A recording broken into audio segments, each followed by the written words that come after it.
Hello, hello, hello. Happy New Year. Brand new year. 2026. I'm old.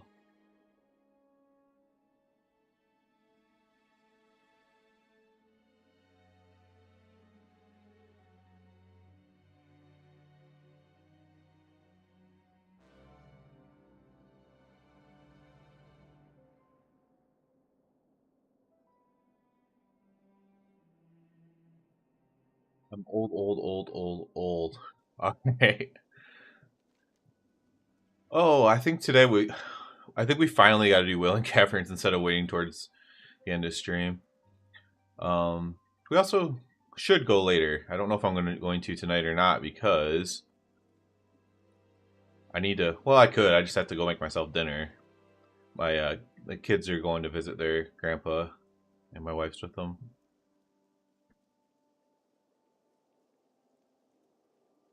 So we'll play that out by ear. Um,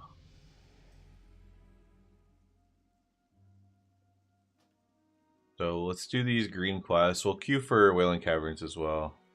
Where am I supposed to be doing the? I guess I probably haven't picked up all the quests here. Is why I don't have anything in my quest log. My guess is what's going on.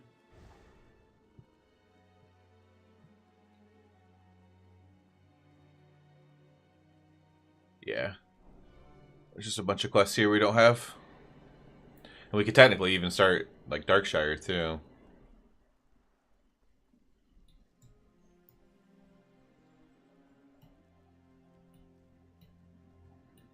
Grab these Murloc ones.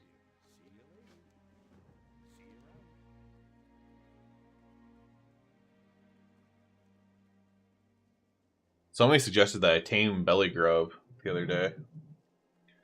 Get rid of my bear. I don't know. I kind of like Yogi. Can I help you?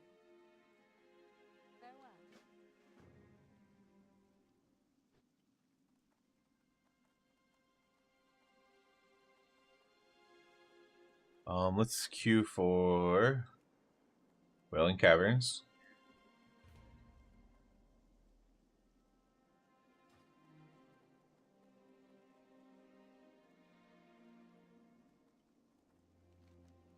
We're just gonna be killing a bunch of animals here, I guess.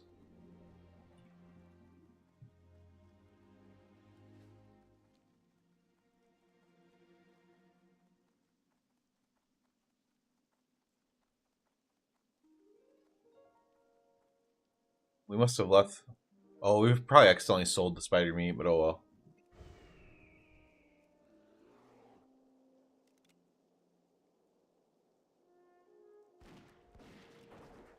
Oh wow.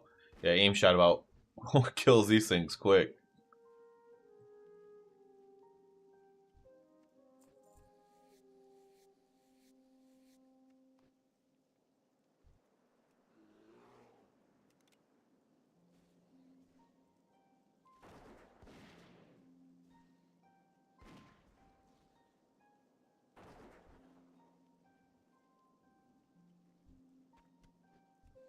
I can use the liver to make pie.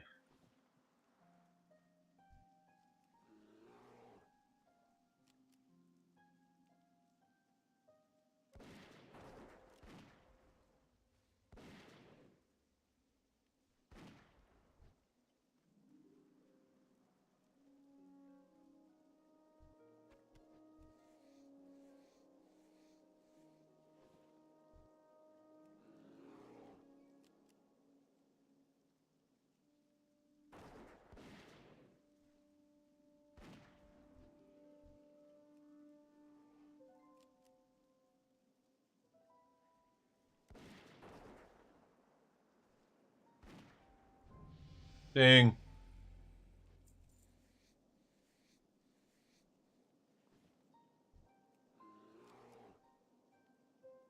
Do I not have nameplates on? Why can I not?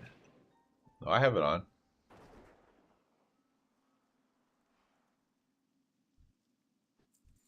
What do we start to get to do here? I think we just We could go for the mana stuff. I kind of like the range, though. Especially for leveling.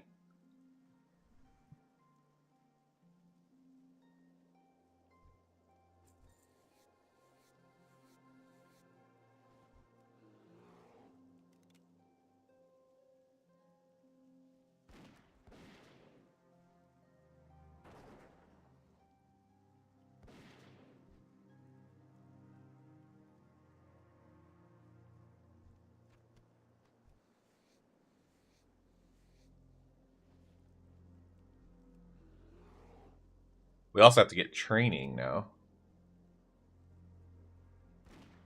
Obviously, we don't need it for this quest.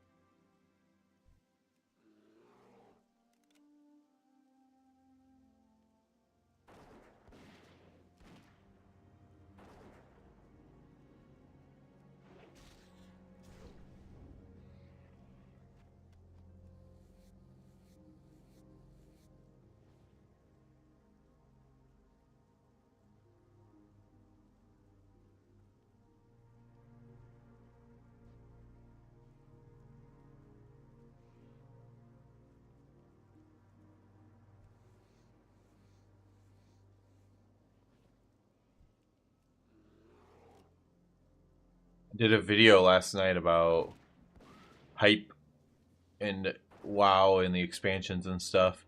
Did not quite get the response I thought it would right away. It was more of a angry,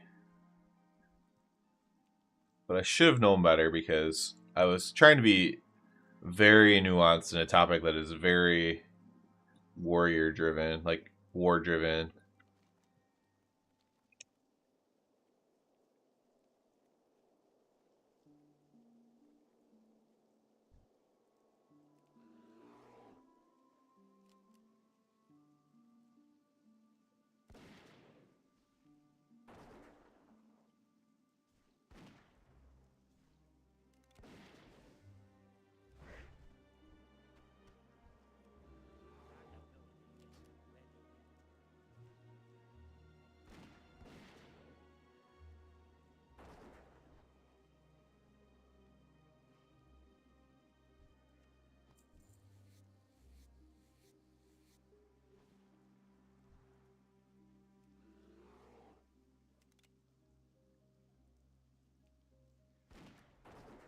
Oh, big crit, 268.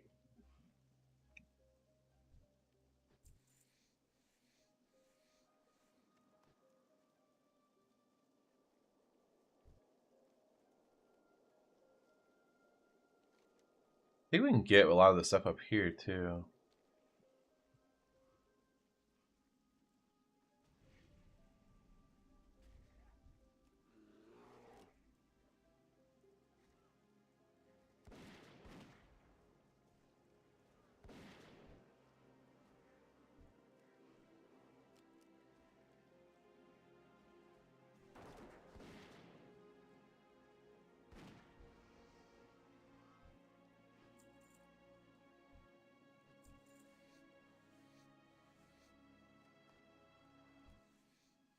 If I get anything for Black Whelp skills, I get plenty of these.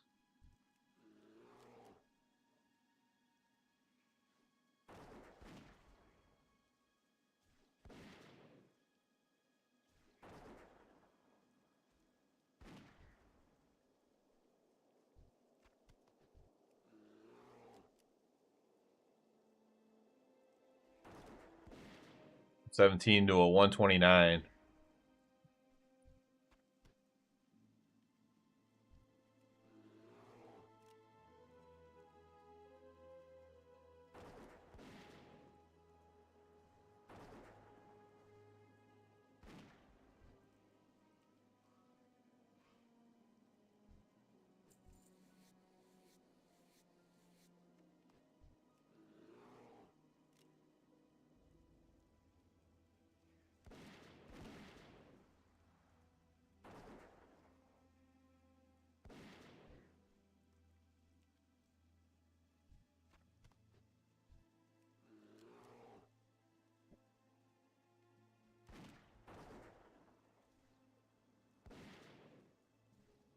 Yep, I'm still alive. Hunter's hard to die on. Happy New Year to you too, man. Hope you had a good evening if you stayed up and did all that.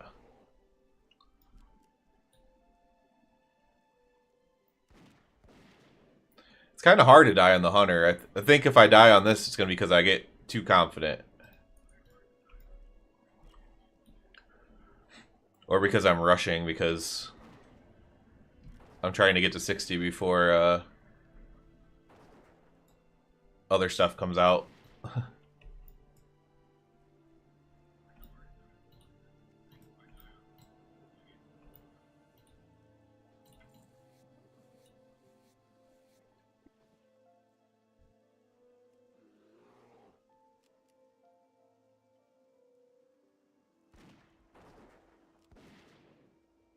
I saw your comment about the friends people we all have about in the Discord that always just say bad stuff about WoW or whatever.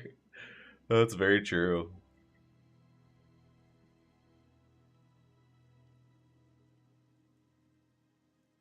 Yeah, TBC pre-patch in what, 12 more days.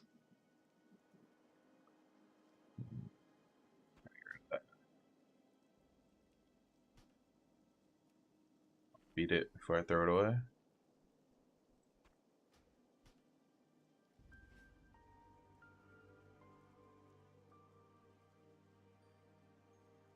Yeah, I think I'm pretty locked in. I'm gonna make like a Draenei Paladin, I think, for that, and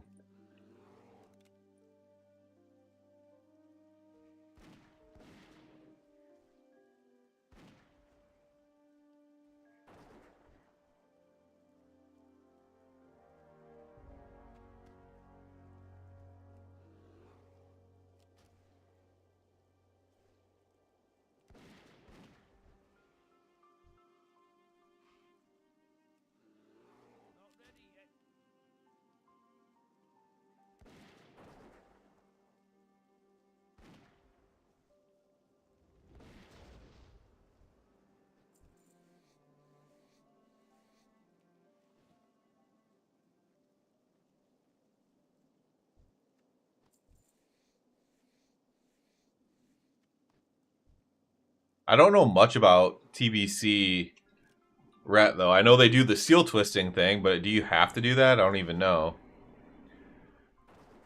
If you don't do it, are you like trolling? Because then I have to get a swing timer, and I hate add-ons. I got spider meat in my bank.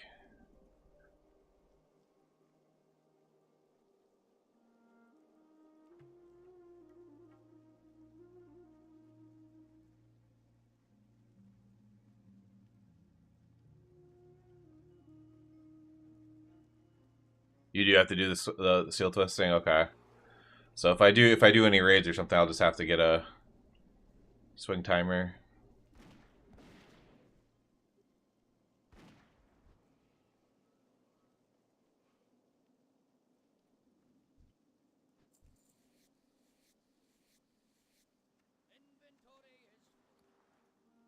Okay.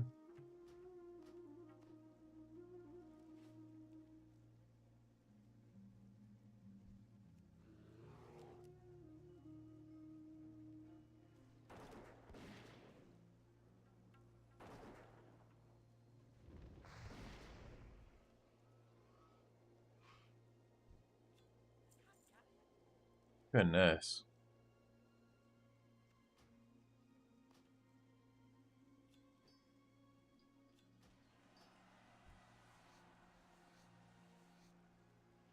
Yeah, I mean, I did all the raids, but I didn't do all the raids back in the classic or what, the original TBC.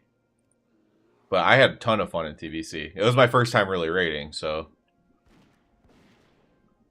I loved the initial mag, Gruels, Kara. I mean, Kara was really easy, even for me as my first raid ever. But I had fun and all that stuff.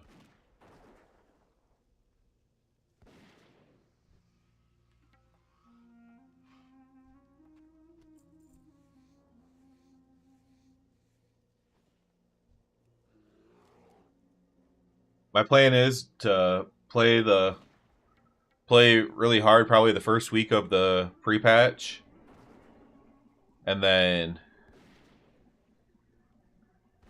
do whatever on the midnight pre-patch when it comes out. I don't know how much there'll be to do, but do whatever that, and then probably just switch back.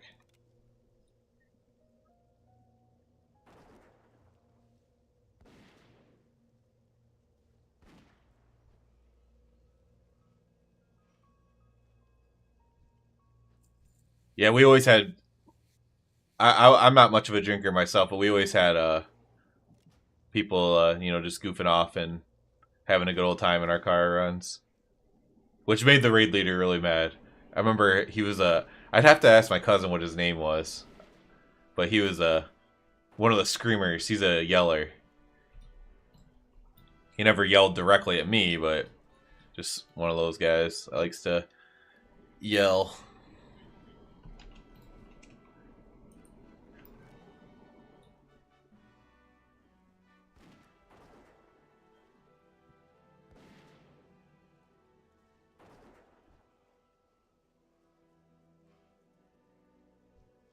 I think his name was Panda something.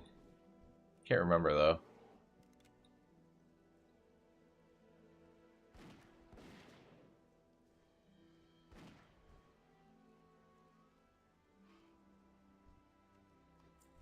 All right, we're done with Welps.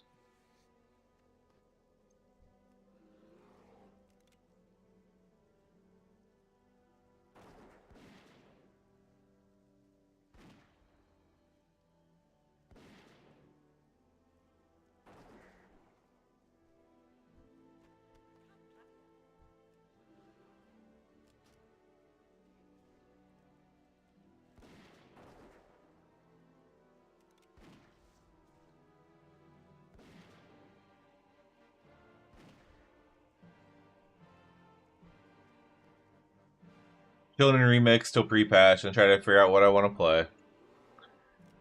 That's fair. I powered through everything so fast. I have nothing to do. I could try to finish up all the bosses in Brawler's Guild, like the optional bosses, but I'm not really too worried about that.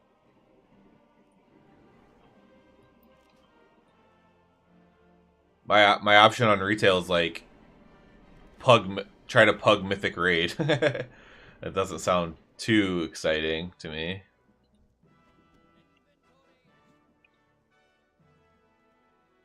If they do, hey Mario, what's up? If they do Classic Plus sometime next year, I'll do that for sure. Other than that, I'm just gonna chill in retail. My Peter says, "Hey Tex, how you doing?" Yeah, I'm definitely gonna give Classic Plus a try for sure.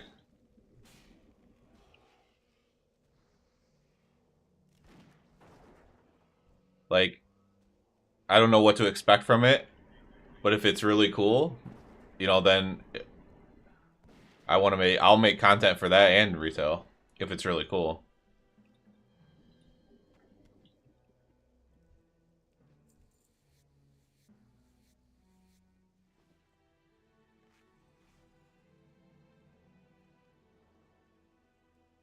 Hope you guys had a happy new year, by the way, Mario and Tex. A good New Year's Eve, I should say. You don't know if your year's good yet or not.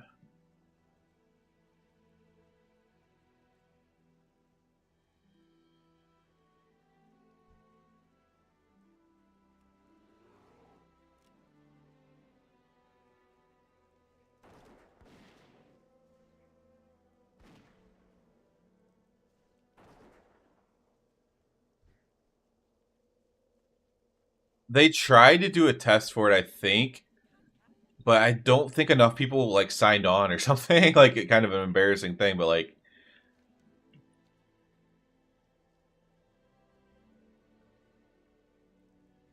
I need to go get this stuff out of my bank.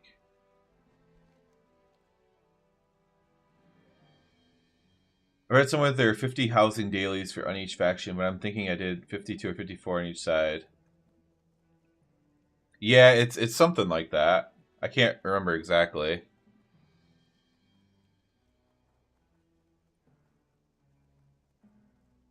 I did look it up after you talked about it the other day.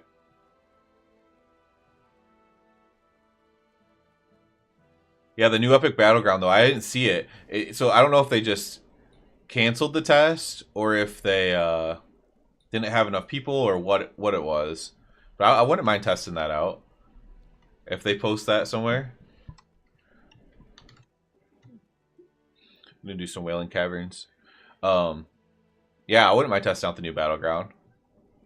See, I was always a big fan. So this is like a little bit controversial, but I was always a big fan of like the Winter Grasp first of all, and also Strain of the Ancients. I think that's the one where you have to break down the walls. I really like that. I know not everybody agrees with that or have the same experience, but for me that was fun.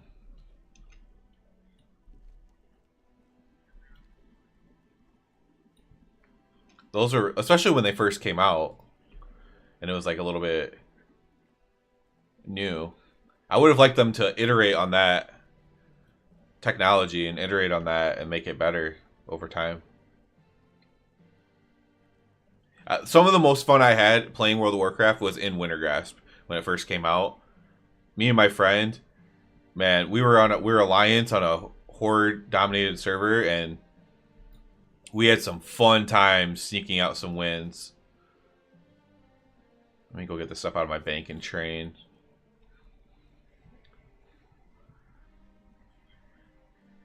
We would set up strategies to let just because we were pretty geared and stuff, and we would set up strategies to like try to win it basically by ourselves, and it was so fun.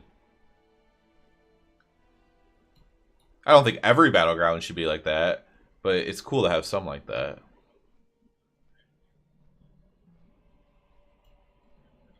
The last time I really PvP'd was in Cataclysm.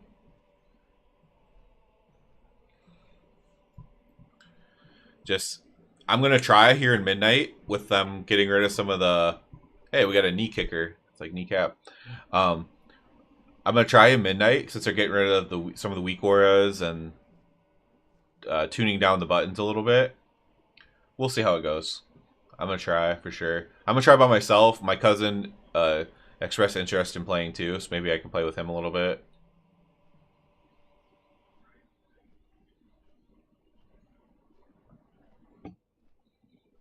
But I used to like it a lot. When Arena first came out, I thought it was the coolest thing. I remember doing the TBC pre-patch arena with somehow like I don't know how. I mean, I guess yeah, I'm good at the game or whatever, right? But like somehow even when I was a noob, I somehow was like became like very friendly with like some really good players on the server. And so my first time doing fives was with like four fully geared people, like geared to the teeth people, and in TBC pre-patch, and we just destroyed everyone. It was so fun.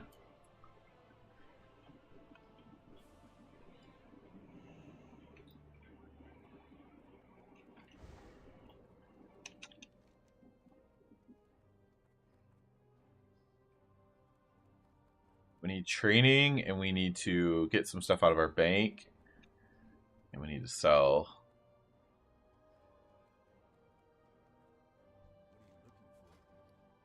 Let's do that.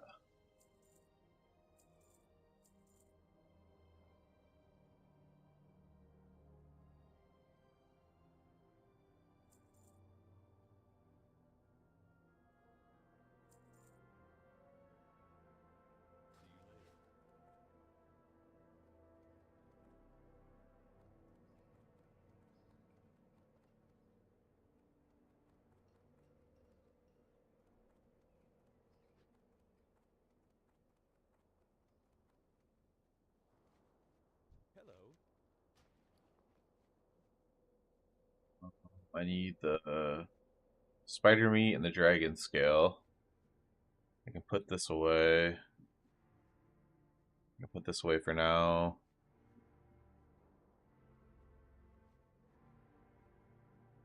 I need more snouts. I need to cook with this stuff. I can put this away. I'll put that away for now.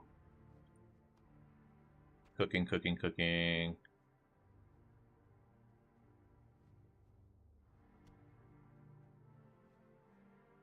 Put that away.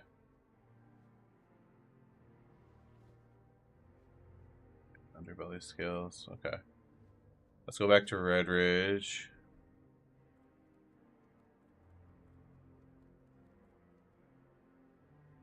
Still need more snouts, unfortunately, but...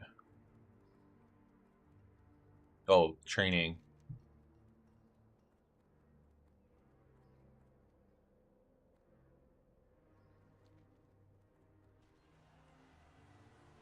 Yeah, in so classic I did a little bit of PvP, obviously it was battlegrounds and stuff.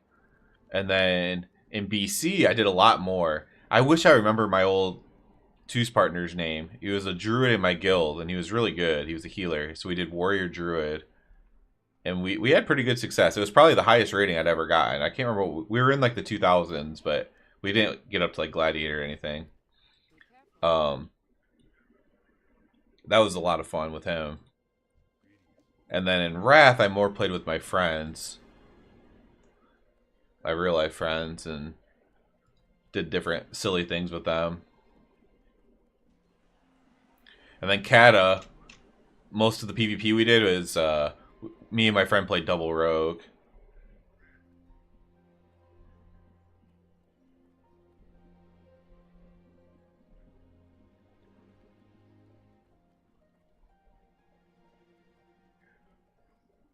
We never really understood that like your comp mattered a lot. So we were rolling out there with like warrior mage and stuff like that. Like not a very good comp back in the day.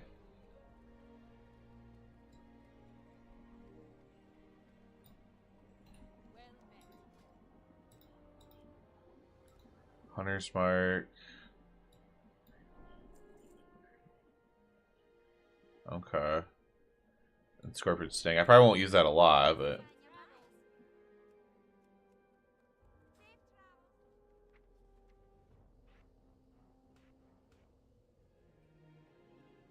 Put it over here for now.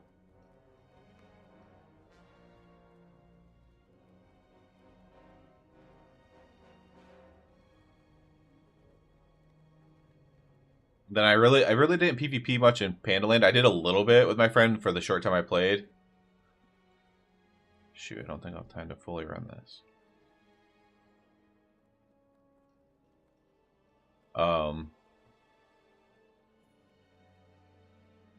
Didn't do much in Panda. Warlords, I literally just, I was a garrison Andy.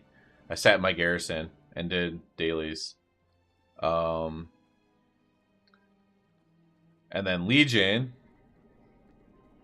I don't know. I can't remember why I didn't even PvP in Legion. I guess we were just too focused on raiding, maybe. Shadowlands I did a very little bit, but not on my Paladin. I did a little bit on my Paladin, but I actually played Outlaw Rogue because it was so good and fun.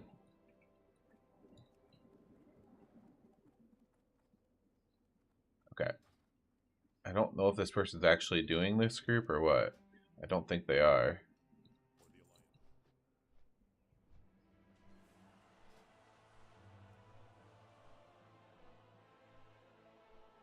They're just leaving. It's so weird. I get that not wanting to be the leader of the party, but come on.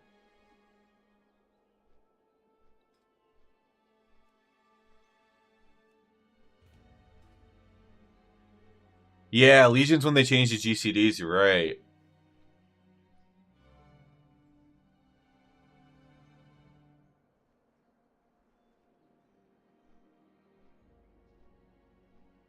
And then Dragonflight, I did a little bit of PvP in Dragonflight, but it was simply they put the solo shuffle in. I got 2400 on my Paladin once. I'm like, all right, that's good enough for me. And then in the War Within, I tried to do a little bit of the battleground shuffle, the rated battleground solo queue, but that's a little bit rough, man.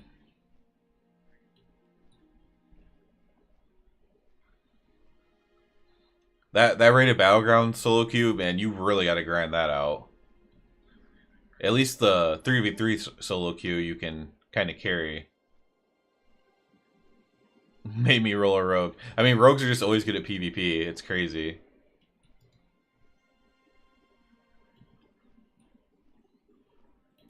Honestly, I think it's what killed PvP is by making the same specs and classes always overpowered in PvP. I think that's like that's not the single thing, but that's like that's the path that led there.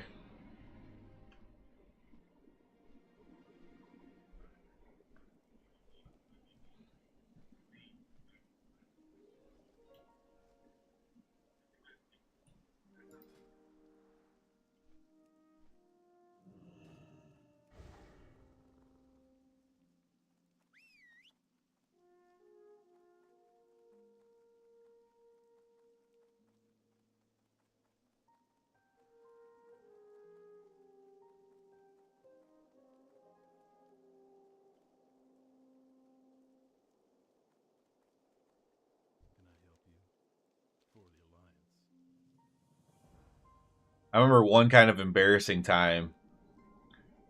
Hmm.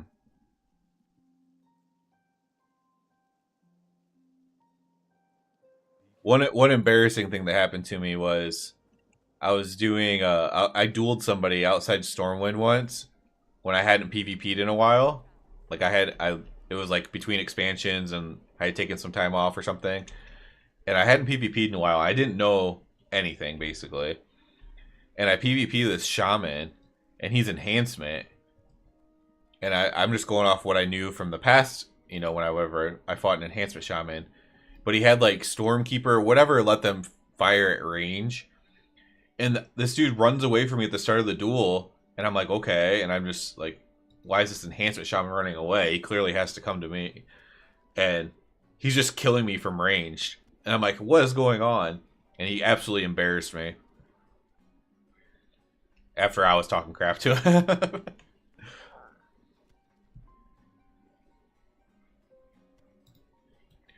Spices.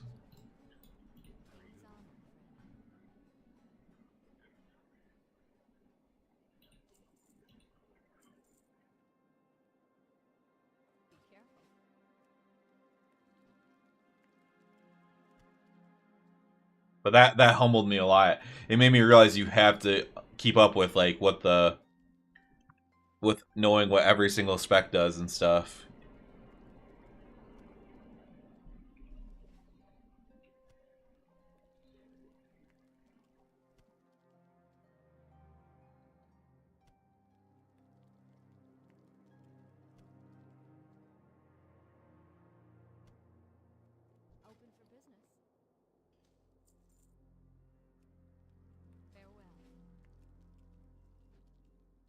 The last time I actually dueled somebody was probably in Shadowlands. There's this Death Knight who is stealing all the tags in all places, freaking Korthia, the worst place. He was stealing tags and just being kind of a jerk. And I just threw down the duel flag. And he was very geared, but he was a PVE tank. He had no idea what to do in PvP, and I just destroyed him. And then he like whispered me like saying that I was bullying him and stuff like that. Like he was freaking out. Like all I did was duel him. But that was the last time I actually did a duel.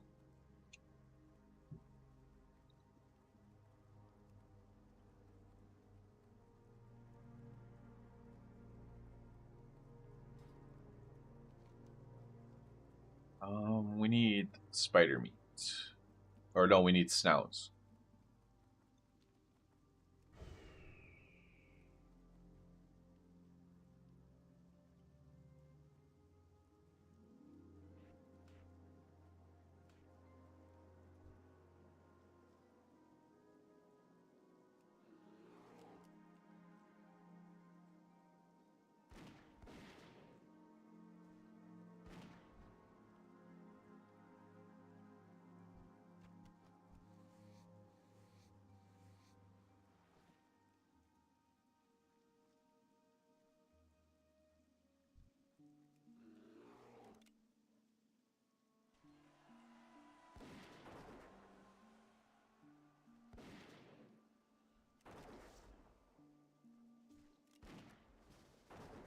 I'm gonna join a group with the same Guys.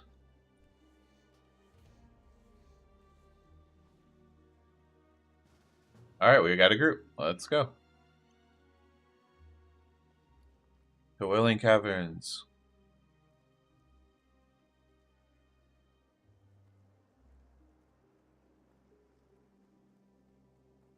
I'm gonna spam the rest of these rockets. Oh, I've been removed from the group. No, he found some. He didn't want another hunter. That's like definitely a classic thing.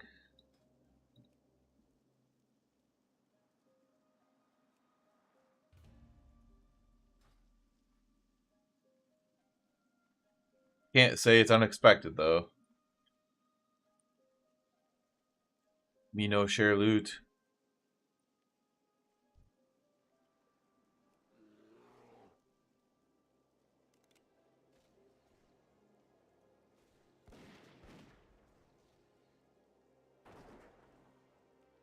A part of me, when something like that happens, I hope that I see that they all wipe in there later.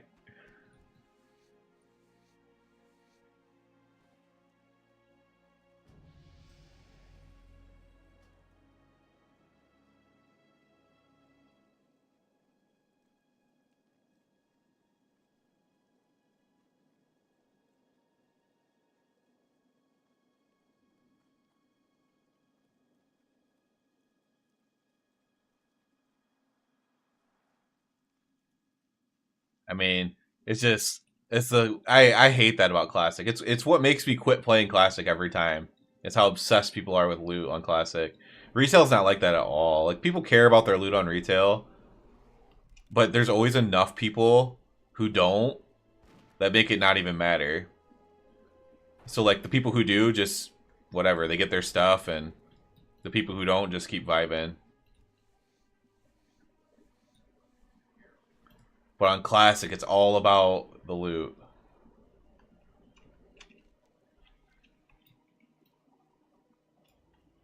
Drives me nuts.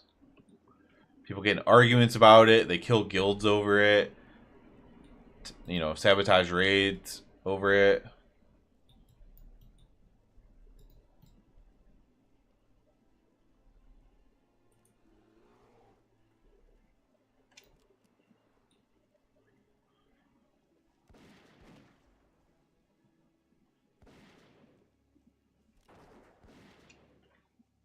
Like the real reason I quit playing Wrath Classic, which I was having lots of fun in, was because in fact, you know, as I've talked about a lot on my channel and in stream too, but that's when my mom passed away, so I quit because I was just kind of overwhelmed, like trying to do too much. And but honestly, a second close reason was because of the loot. Like I was already annoyed by the loot arguments people were having before that.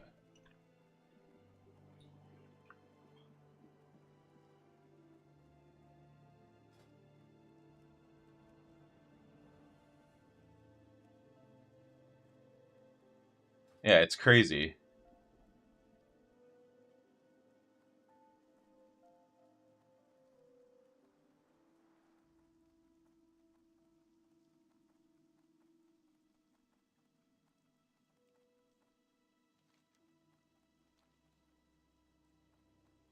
It's a really good thing that like not a good thing, but like a really good example of like showing the difference between the like a typical classic player and like a typical retail player.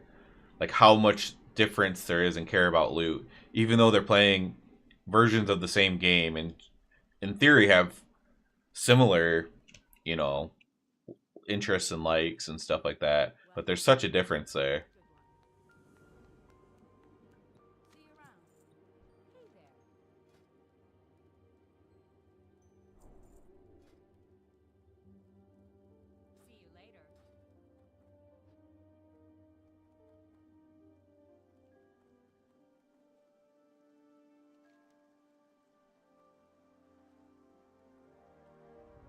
Oh, maybe we go try to solo Chuck Soul. That could be spicy.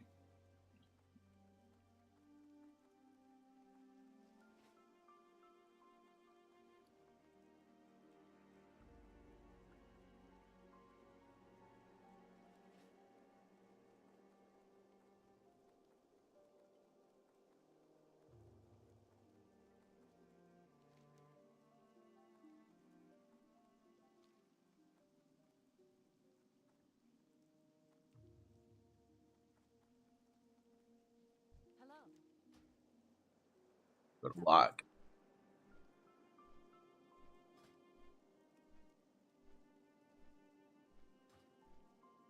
We could queue for SFK as well. I don't know if there's anything good in SFK though.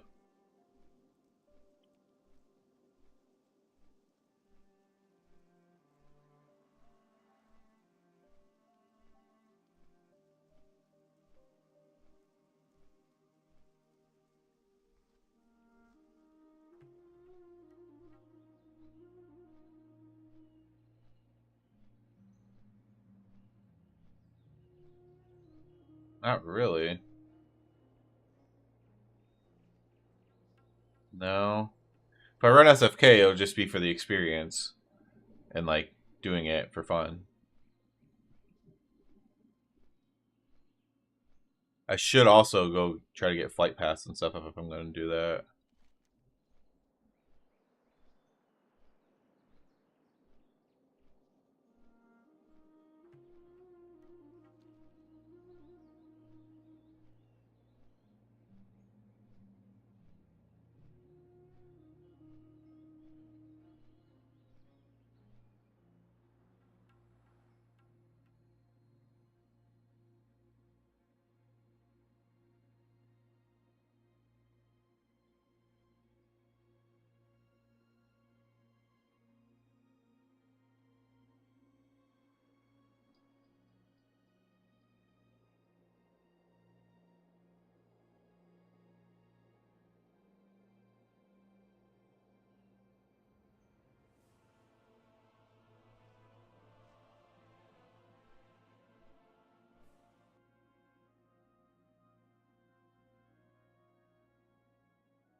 Flight simulator.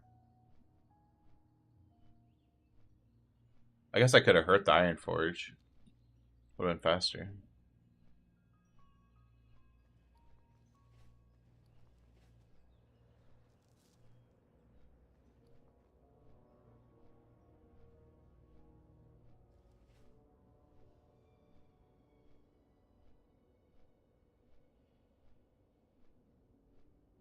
Oh yeah, I highly doubt they're working at Blizz today, New Year's Day. I really don't think they're gonna come back till next week.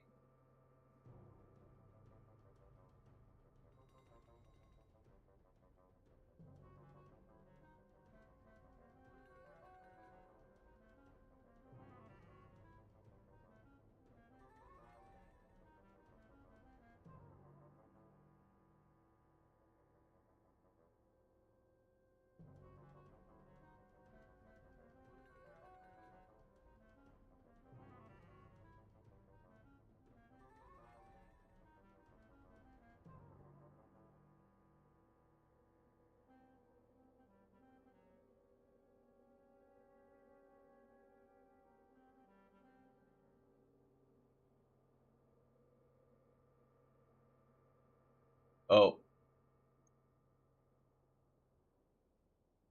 you're I actually see the sad I know part. You're dude, YouTube's so crazy with its moderation. Uh Killing the Grinch got flagged. That's so crazy. Does not like talking about killing here on YouTube.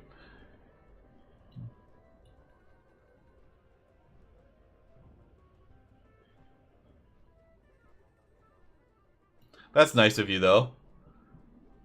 Killing the Grinch for some low players. I miss that. That's one thing I miss about. You don't have that. That happens in retail still a decent amount. Actually, it does. I can't even say. It's something I just love about all World of Warcraft because there's always people like that. They're just helping people out.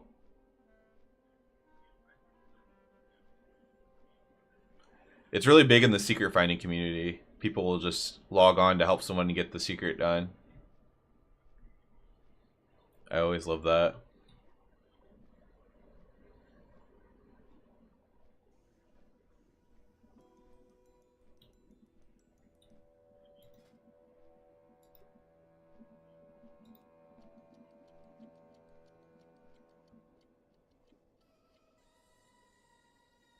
I guess it's just so weird. I just have to remember. So, like, what I have to do is I have to turn on like it doesn't automatic. I don't know why it's not automatically on. Maybe I can figure out a way to make it automatically on. But I have to turn on like moderation or whatever, and it'll show me the messages that get flagged or whatever. But sometimes I just forget to click that or whatever.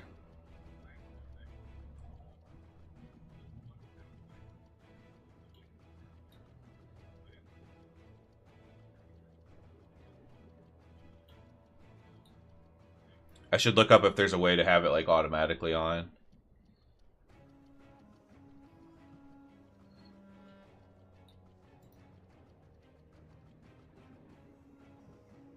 Finish this water.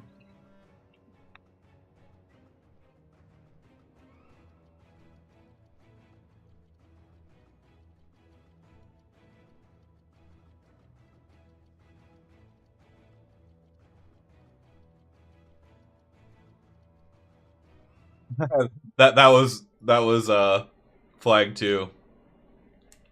I think YouTube's just very protective over the Grinch, man.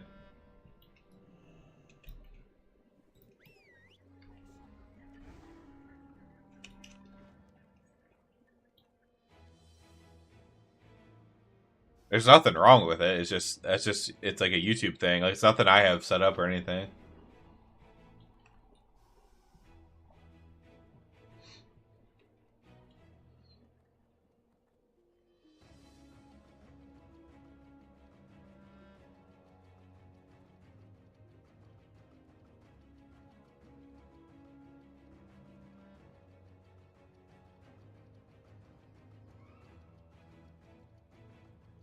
It's probably why half the time these I watch some other streamers or whatever and the chat's like, you're not reading my messages.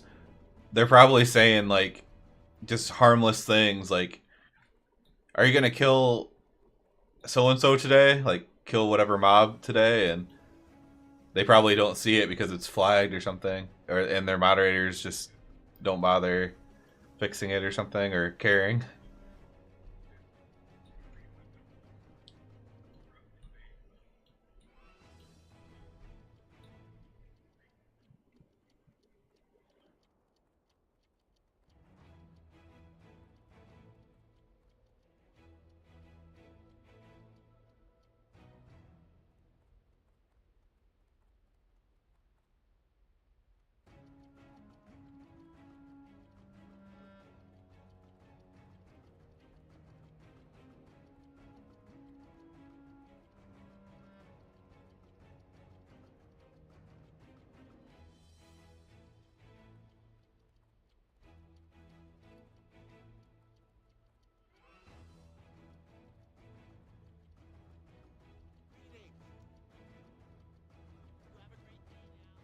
Yeah, like that's gonna stop something. I mean, I get it to some extent. Like you shouldn't be saying that you're gonna like kill a specific person or something like that, but geez. Especially like when you're in the video game category and stuff. Imagine like watching like an FPS stream or something, you can't even say like kill or anything.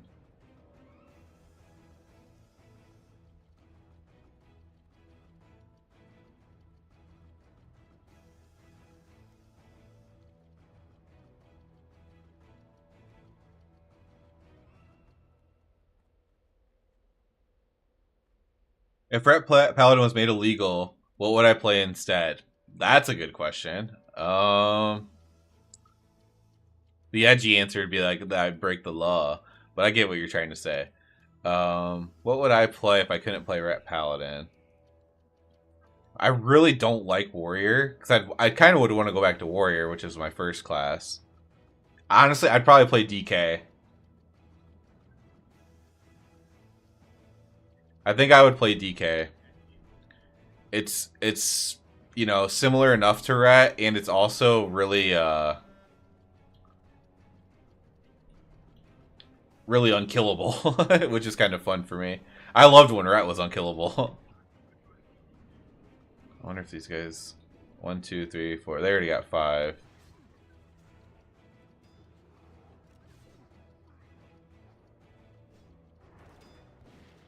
So I think my answer would be DK, basically.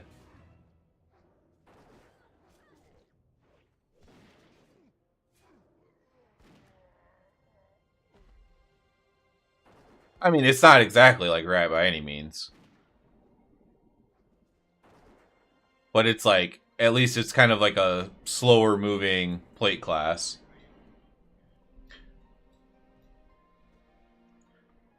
Thanks. Yeah, I renamed it. I talked about it a little bit yesterday, but I renamed it because I never used the Lord of the Warcraft stuff. And it's really long to say. Like, it's just not natural to say and, like, talk about or whatever. And so I just figured I'd go with the thing that I use for everything else anyways. It seemed to make sense. Ever tried Windwalker? Super fun. Feels like Rat in a lot of ways. I am very... Okay, so this is going to be... I'm very logical, nuanced. You know, if you watch my videos, you know that. When it comes to... When it comes to monks, I am extremely non-logical. I did not enjoy Mists of Pandaria. I know, crucify me. I did not enjoy Mists of Pandaria. And Windwalker monks are what made me switch to Paladin from Warrior. In PvP, I could not stand when Windwalker monks, because you remember back in the day, even Windwalkers, they had the teleport thing. And these Windwalker monks, I could not solo them in arena. And I just hate it. I hate Windwalker monks. It's completely irrational. Can't stand them. I've never leveled a monk. So I say all of that to say I've literally never leveled a monk. It's the only class I've never leveled at all. I've never played a monk. I've never leveled a monk. Like, it's completely irrational, but just...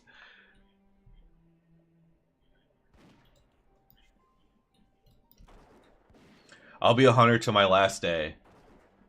Second favorite is Locke. So you're a big pet class. That makes sense.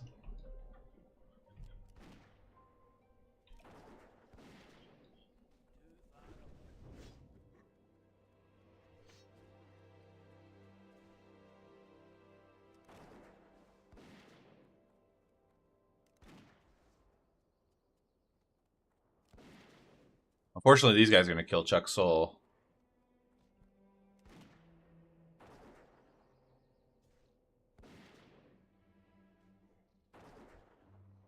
I didn't like Jade Forest, so I still don't know why. I think it's beautiful, but yeah. Like, I do think it's a beautiful zone. But I'm not a fan either. Saying anything about Mappa that's the most beautiful and underappreciated aspect of time is true bravery online. It really is. Like, man, that's kind of my whole life though, because I kind of come off as a contrarian a lot of times, but I'm really not. I just genuinely often have opinions that differentiate from, you know, what other people experienced. And I think it's a lot of times it's because I don't frame my experience through what other people are feeling. Like, it's very, you know, maybe it's narcissistic, I don't know, but I frame my experiences over like how it's happening to me, like not how everyone else is having a good time. So then I'm having a good time. Like, it's like, okay, I'm not having a good time, and that's all. That's as far as it goes. You know, I think maybe not soloing Chuck Soul. I think these people are doing me a favor here. I think it's a dumb idea. We're just gonna leave. Because it took me half my mana to kill like 2 ogres.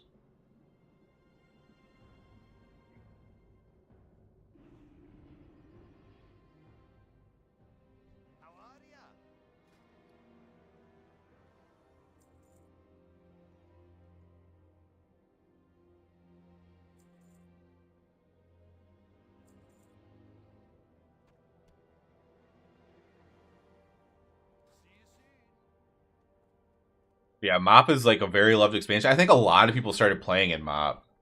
I think Mop had a weird crossover where a lot of people stopped playing in like Kata Mop, but a lot of new players also came in during Mop. And so there's a lot of people who love Mop the same way some people love Classic or TBC or Wrath or whatever.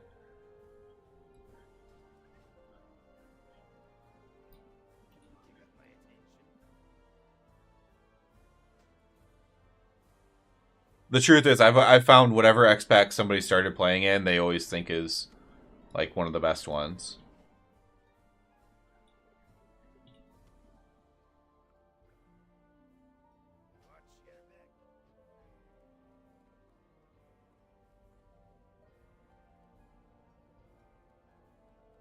So we either go back to Red Ridge.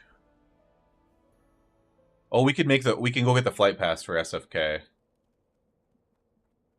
Are you fairly excited for Midnight? I've been a rep main since the end of BFA, and the first time I actually considered switching to main DK, most likely in season 2 of Midnight.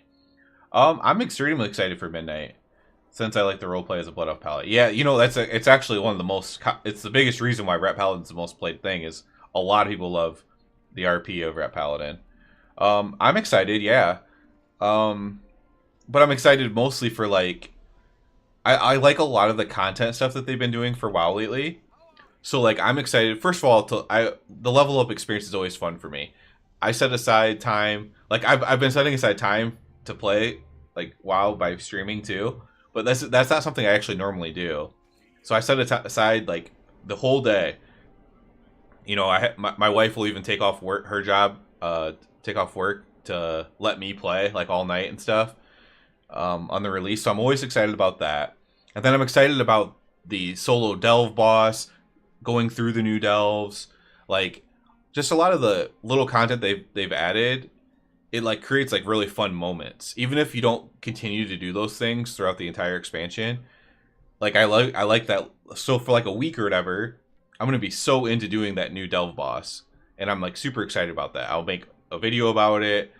That'll probably do really well, and it's gonna like it'll just be fun, right? So like that's something I'm super looking forward to. But as far as Ret Paladin specifically, which is I think of what you're kind of, you know, hinting at there. For Ret Paladin specifically, I'm not super excited about where Ret's at right now. I'm a little discouraged even in some ways, but we'll see. Like it feels pretty fine. They're trying to make Herald better. You know, and Herald the Sun or whatever. They're trying to make that better. I just hope it ends up being fun to play. Herald the Sun's really fun to play on the beta right now. Oops. Let's go to here.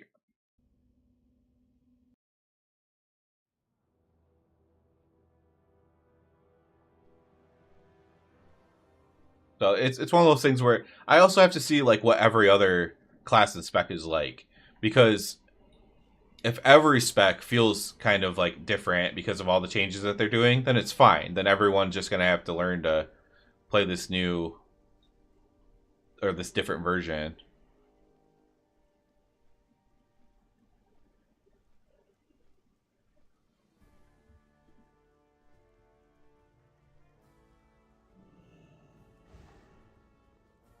But Herald being fun is about as much as you can ask gameplay wise.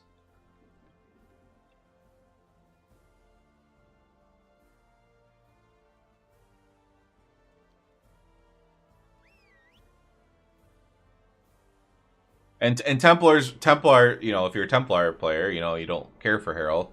Templar is largely the same as it is in War Within. Yeah, that's a big thing. And, you know, I had said it too about some of the Ret Paladin not getting changes. I'm like, well, maybe the dev's just on vacation early or whatever, right? And a lot of people, like, you know, maybe rightfully said copium and stuff to that. But, you know, that's just a reality. Hopefully everyone's getting back to work now and we can lock in for these last couple months. I was hoping for a little more changes for Ret. Literally played Diablo 4 and it's the first Diablo game I've given a try. The Paladin is crazy fun. Yeah, I've heard that too. People were telling me that the Paladin on D4 is really fun. I think there are things they can take from it as well, from the little bit I've seen. You know, the Consecration moving with you, I think, is one thing people talk about a lot. And making it do damage. Now, they kind of tried to do that. They tried to make Consecration like our main ability for a little bit. But because it didn't move with us, it was like impossible. It was like terrible. Because any movement just made you worthless.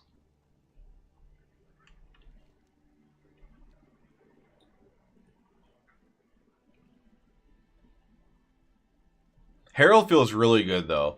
Like the damage is too low. Like it's tuned too low. But like they actually hit something really good with the Hammer of Wrath triggering your Blade of Justice while you're as Herald. It feels really good. It feels like a very impactful ability.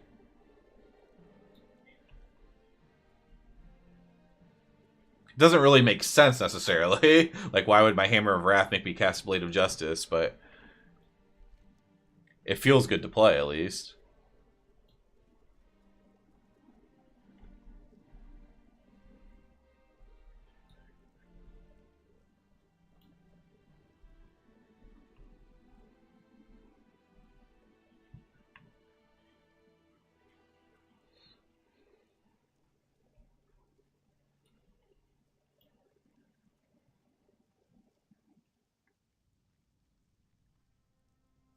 Yeah, the tuning's really bad. The tier set's still pretty low.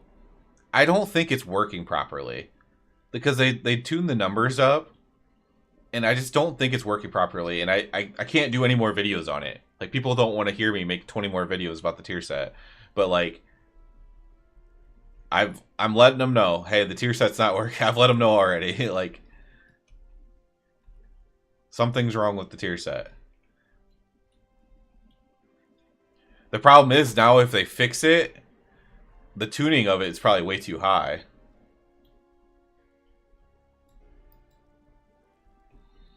Essentially what I think is happening is like the tier sets, like your expurgation, your bleed, or your burn from your Blade of Justice does more damage, and it also gets applied by your other abilities.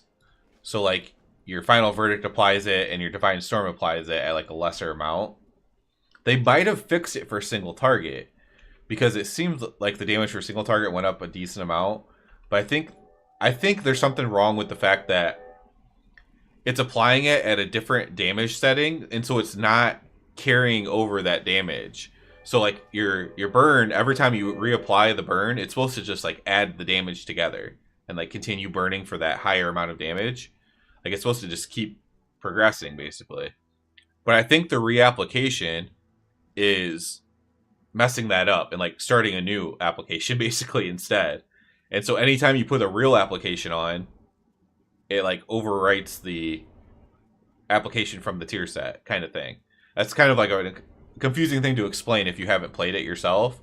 But I think that's what's happening. I'm not sure of it. I'm not a developer. You know, I don't know if that's happening or not. But it's the only thing I can think of to explain why the numbers are so low. Because it really shouldn't be. And the longer you do a fight, it should be a stronger tier set. And it's not really playing out that way. Mostly Mythic Plus, huge IO.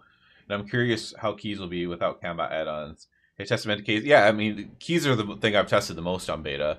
Because I normally can't get on early enough to do the ray testing. They do ray testing like, I mean, it's probably good for EU people, but it's like impossible for US. Like, if you have anything to do during the day. So yeah, I've done a lot of Mythic Plus actually. So basically, the tuning just feels bad. Everything else feels fine. Because Herald, especially, because Templar, you might not really want to play Radiant Glory, the 30-second wings on your Wake of Ashes. But for Herald, you still can. And so Herald feels a lot like retail, right? Now, you're talking more about the combat add-ons, of course, but Herald feels more like retail, right? Because of how you're playing it. The play style is similar, even though it's a completely different hero tree than you're using. As far as combat add-ons, I don't know. There's just a lot less casts and stuff. Now, at 3700 IO, you're doing a lot higher keys. but in general, there's less cast, so it doesn't feel too oppressive, in my opinion, at least.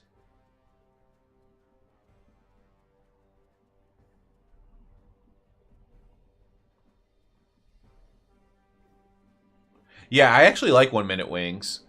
I think that'll be probably as of this tuning, right? As of current tuning, 1 minute wings will be the play with Templar, and it might be the play for Herald if Herald ends up being the best single target option.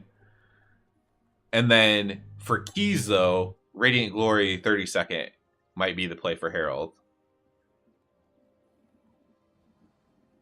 Yeah, I've never gone up to 3,700. My highest is right now, it's like 3070 something, like 307 something.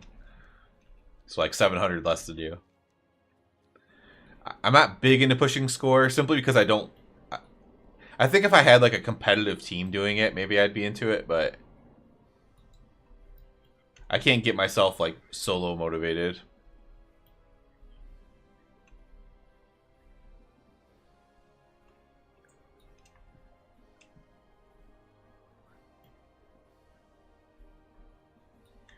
And I've had people even from the channel be like, "Hey, you can do keys with us and stuff," but I don't know. There's just something. There's nothing really urging me to do it.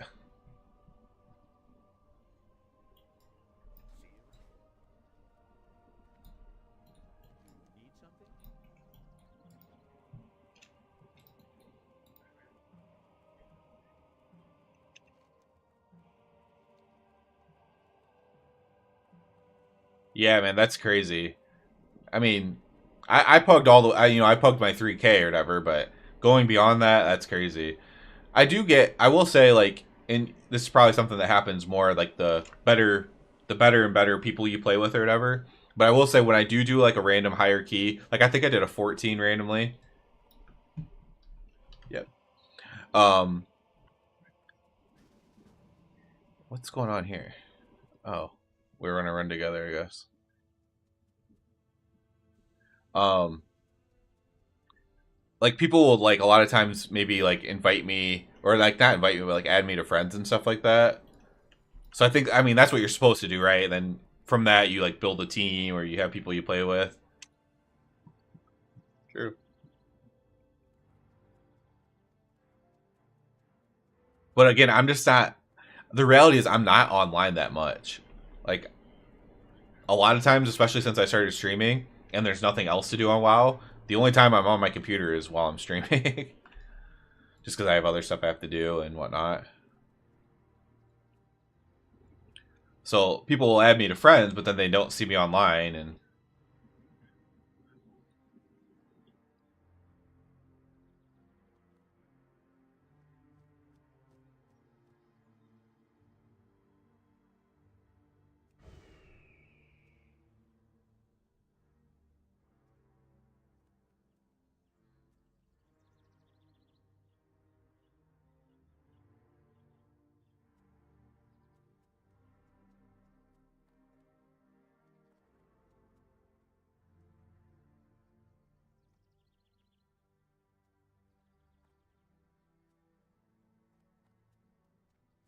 I was in a. We had a couple really high mythic plusers in my guild that no longer raids. They were always title pushers and stuff like that, and one of them played paladin, so I always kind of picked his brain a little bit. Oh, I never track kicks and keys, so for me it doesn't matter at all. I'm an anti-add-on guy, so for me it never really mattered. You know, at a high level, I'm sure that's like impossible currently, like in the War Within. But to any level I've ever done, I've never needed that. Like at least up to like 14 and stuff, plus 14. I don't think you really need it. So hopefully, with the less casts, you don't need it at the higher keys like that you do.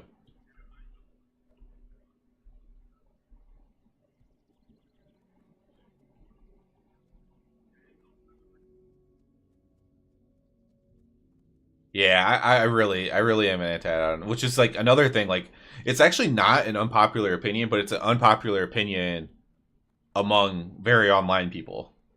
So the very online WoW crowd really likes add-ons.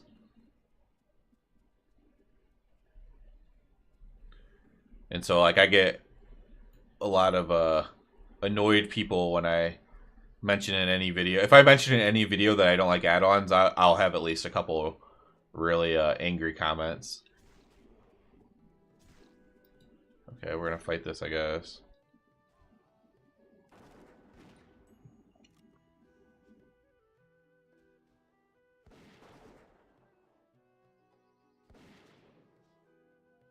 I didn't like celebrate when Weak Warriors was gone until I saw. Yeah, it's a pain in the butt. Until I saw the actual Weak Warriors creators are so rude, man. They're on Twitter and stuff. The people who make the Weak Auras, like not the Weak Auras, but like make the entire thing, like the whatever they add on, I guess.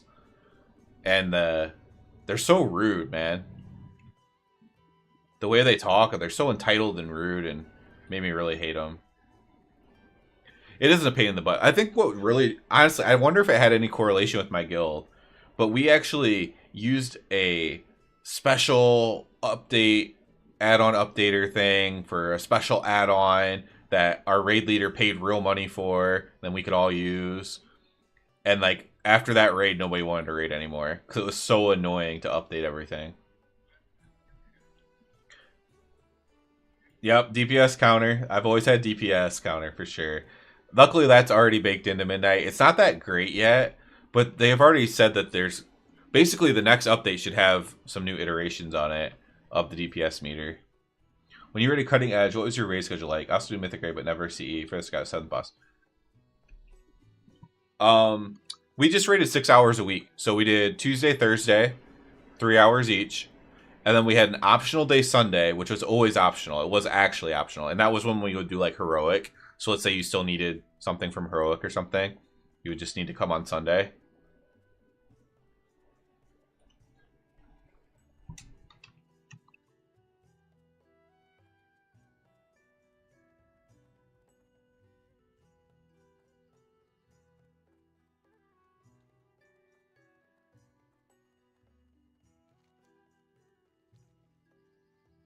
And so sorry, I'm talking to this guy.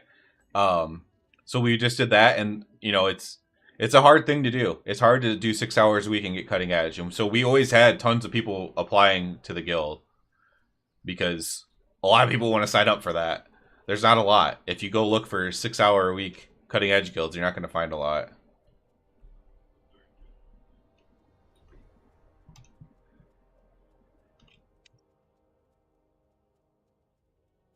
Yeah, it wasn't bad. And that's why, like, when I think about joining Cutting Edge Guild again, I'm trying to find, like, another guild where I don't have to put my whole life into it. The worst is, like, 20 minutes of raid, making sure everyone has the right week. Yeah, that's what I ultimately have a suspicion of, like, put the final kibosh into my guild.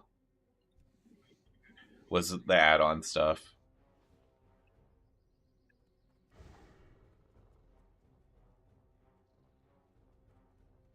Alright, so now I can at least queue for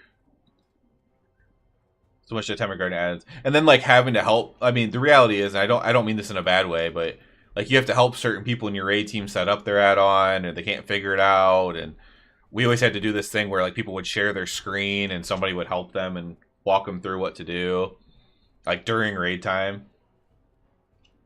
Yeah, I hope so, man. Because like the raids were still really good, even when they were a little bit easier.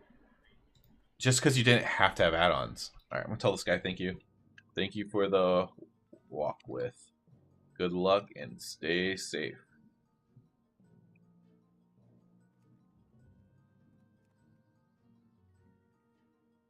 But, like, I hope the difficulty goes down a little bit in the raid. That's somewhat of a controversial opinion. But I don't want it to go down too much, but a little bit, and then that means that you'll never need add-ons, like, right? Like, so that's what I hope for.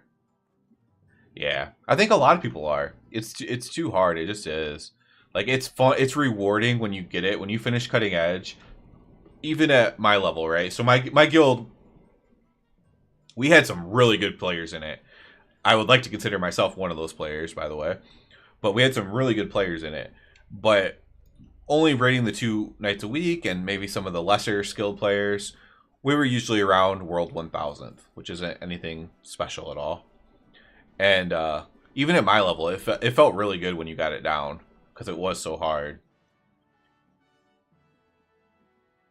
Yeah, it is mostly elitist, but the problem is that, and honestly, it's something I love about my channel for some reason. I'll get into that, but elitists have the loudest voices, man. They have the loudest voices online.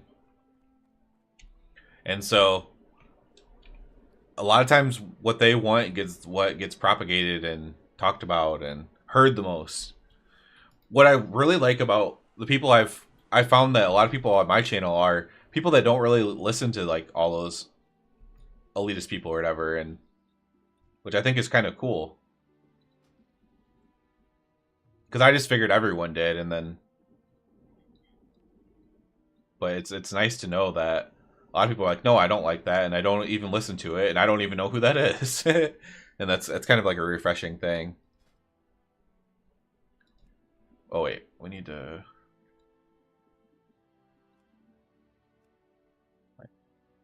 There we go, Shadow Pancake.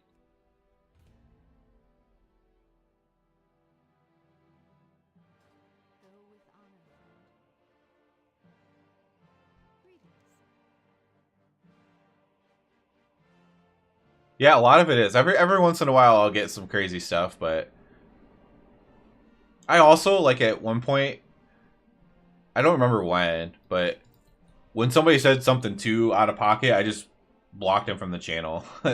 And like just doing that, like after I started doing that, I also just started getting less comments like that. So I think it's probably a very few people that are kind of crazy.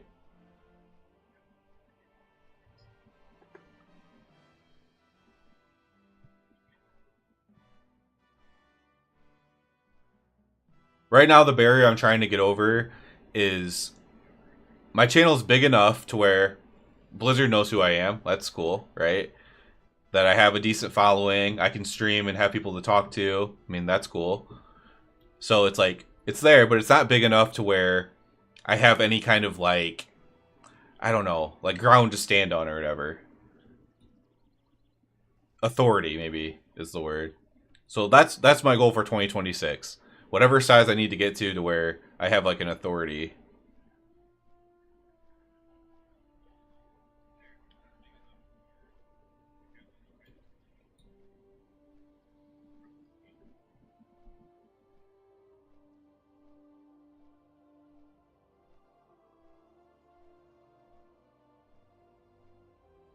I think we could use an authority with more reasonable things. Although Max from Liquid says a lot of reasonable things, and he's at the very top of the top. But he doesn't actually play, so I think that's why he has a separate opinion from his own raiders.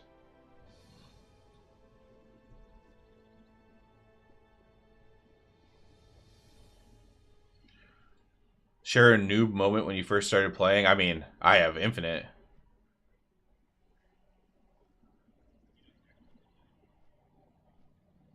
Yeah, I'm gonna get to that. I'm gonna get back to you, Tactical. I'm gonna think of some of these new moments.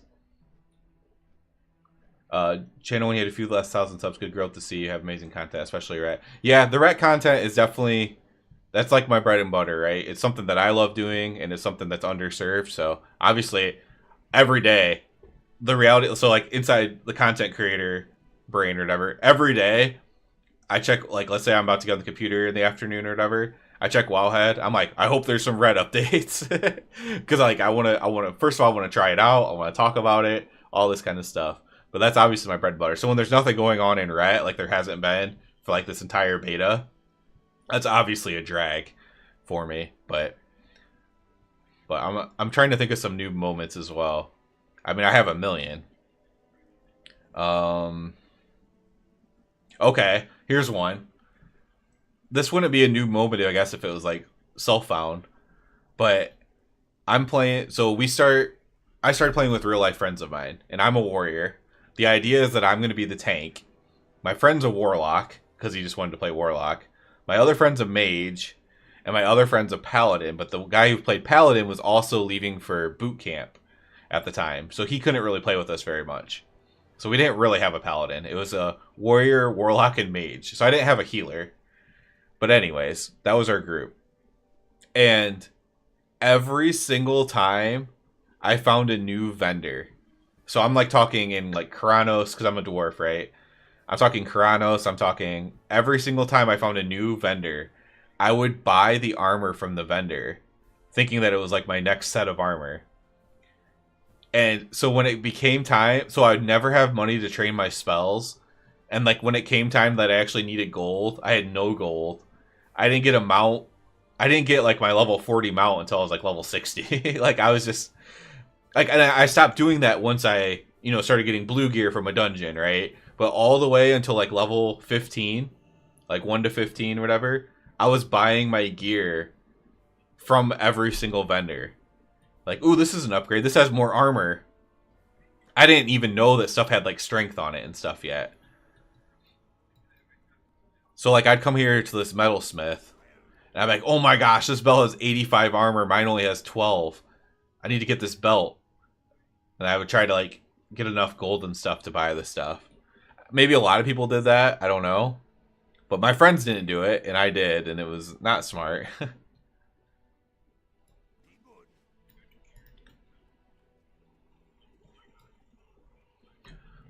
I would run back to Death Knell to repair the same NPC. I thought it was building reputation. That's fun. Just all kinds of... I mean, that's another thing, too. Like, until I was higher level, I didn't realize that I had warrior trainers everywhere. Or, like, not everywhere, but, like, I always went back to Ironforge for my training. And then I eventually realized there was one in Stormwind. I can't remember if somebody told me, or... I think I just put 2 and 2 together because my friend was getting his training in Stormwind. But I have a million new moments. I was a complete noob to this game when I started playing it. I was a complete noob to sci-fi. I was complete, not sci-fi, but just like fantasy. Like fantasy games, fantasy movies, all that stuff. I kind of jumped in a little bit later than a lot of people do. I was a teenager. It's not like I was old when I started. But it certainly wasn't... It wasn't something that I had as like a young child. Like, I was more into like RTS. We had the co-creator of Red Alert in here the other day, actually, in the stream. It's one of my favorite games as a kid. I was like more RTS strategy and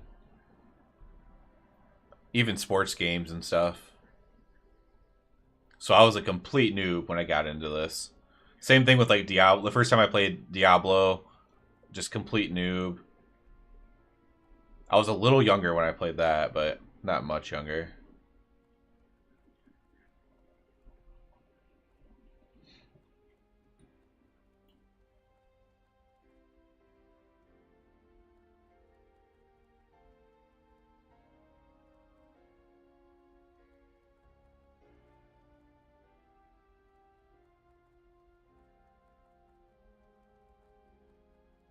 Here's a new moment. This one isn't. This one's probably pretty common. It's not me though. My friend, he jumped off this dam and died. And his spirit, when you die here, your spirit goes over here to over here on in the wetlands, and he tried to run through the Grim Vatol or whatever, like all the way through here, and he still couldn't get to his body. And he thought he was just going to be stuck forever because then he couldn't find his way back to the graveyard. It was a whole thing. It lasted like 2 days. He just thought he was going to have to make a new character. There was no like return to graveyard button like there is in retail. He was just completely lost, and then I think when he did find the graveyard, he was like stuck there because he kept getting spawn camped by the Dragonkin. But we had all kinds of new moments, man. Especially in Lockmoden. I mean, like, right here, like, we tried to fight the ogres by using this tree right here to kite with. Could you imagine Blizz making another Paladin DPS spec related back to how Diablo 4 Pally feels? If they make 4 specs for everything, then definitely. Like, if it becomes a normal thing to make a 4 spec, then I think they definitely would make a Paladin one. I think the Paladin one would be very much, though, like an Aug Evoker. Whether you like that or not, that's what I think it would probably be. But yeah, this tree right here, we kited these ogres using this tree. Me and my friends. That was another noob thing. I'm a warrior, but I don't have a healer, so I'm like trying to hold threat and kite this ogre around while my friend kills it.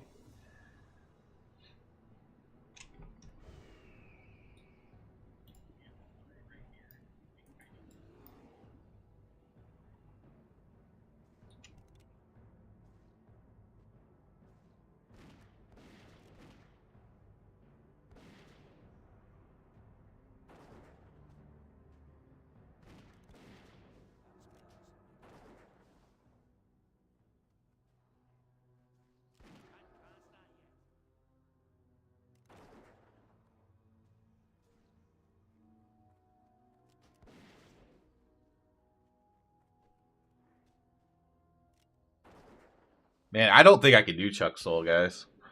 I'm gonna have to. I think this one ogre is just too hard, even. I'm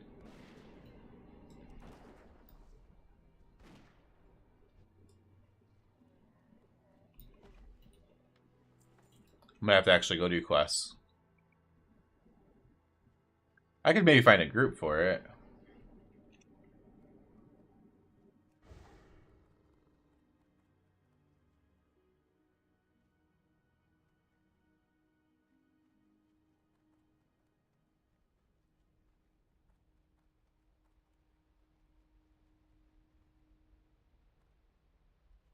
Yeah, I think any new Paladin spec, it would be DPS, but it would probably be AUG. See you later, Tex. Have a good day, man. When you rated Myth, did you go over your own logs deeply and compared to other top rats? I'm thinking of trying to improve more on rated. Yeah, I did do that. The biggest thing, honestly. So here's the first thing that's going to stop you from driving crazy, okay? The first thing you have to do is, am I doing a mechanic for this fight? Like, as me as a ret paladin, am I in a soak group that maybe is annoying because I'm melee? Am I doing something that I'm being asked to do because I'm a good player? Am I doing that? Am I doing anything extra, essentially? If you are, you're never gonna get the top parse. You just aren't. All of the top of every spec are sitting on the boss and doing no mechanics. Basically, unless it's a mechanic they have to do, right? So it like literally targets them, right? A targeted mechanic. So you have to ask yourself that. And for specific fights, maybe some fights you are and some fights you aren't. So any fight you are, I wouldn't beat yourself up too bad about it. Probably the best you're gonna do is like a 90. If you're doing a mechanic that's not you know, maybe supposed to be done by a ret paladin. Probably the highest you're going to get is 90 or low 90s. Other than that, so let's say you are free reign. You do get to mostly tunnel the boss, other than when you're targeted. At that point, you're just really trying to define your cooldown usage. Make sure you're using your cooldowns at the proper places. You can either copy others, or you can figure it out on your own. Like figure out, okay, I need to do this here because, you know, this guy's using his cooldown at 1 minute, but the way we're doing the fight is a little bit different, and I need to hold it until 1:15 or something, right? Oh, 90s big to you? Okay, well, you can get 90s. Anybody can get 90s. I got 90s while doing mechanics, no add-ons, and being old. So you can get 90s for sure. I very rarely would ever get like a 99 or something like that. I don't think I ever got 100. But I got some 99s.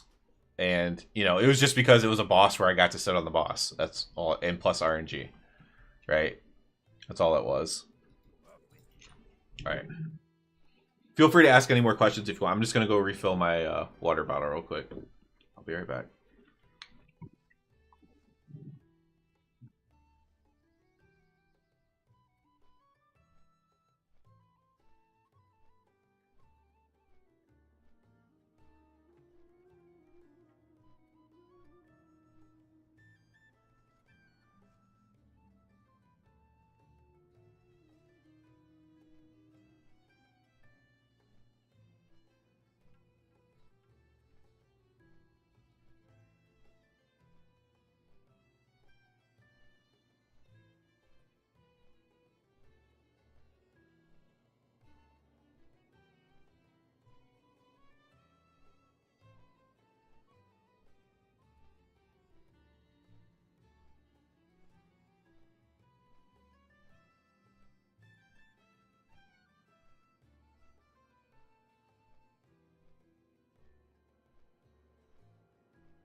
Yeah. Another thing too is like you want to check too, like how, like let's say you, oops, let's say you feel like you played really well on a boss fight, and you like, I know I did my rotation right, I did my cooldowns right. You know, check something simple like your crit. How often did you crit? And you might be like, oh wow, I crit 10%, like less than what I should have, or 20% less than what I should have, based on my crit rating. You know, that like big things like that matter too. Like that's, and then beyond that, then of course what you're really getting into is like, okay, am I doing my rotation right? So you might want to check like the casts of things that you're doing. Are you getting too little of casts? Then you have to diagnose why, and that's why I started with the whole thing. Like, if you're doing a lot of mechanics, right, as a rat paladin, especially like in War Within and Dragonflight, you have Crusader Strike auto attack, right? So if you're off the boss doing a mechanic that most rets aren't doing, or the rets that are getting the highest parses aren't doing, you're also losing holy power.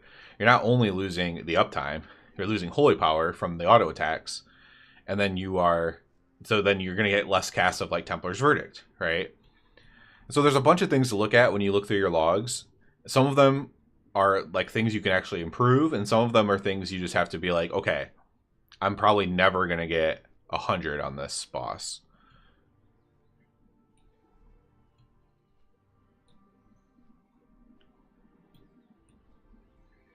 A good one for me.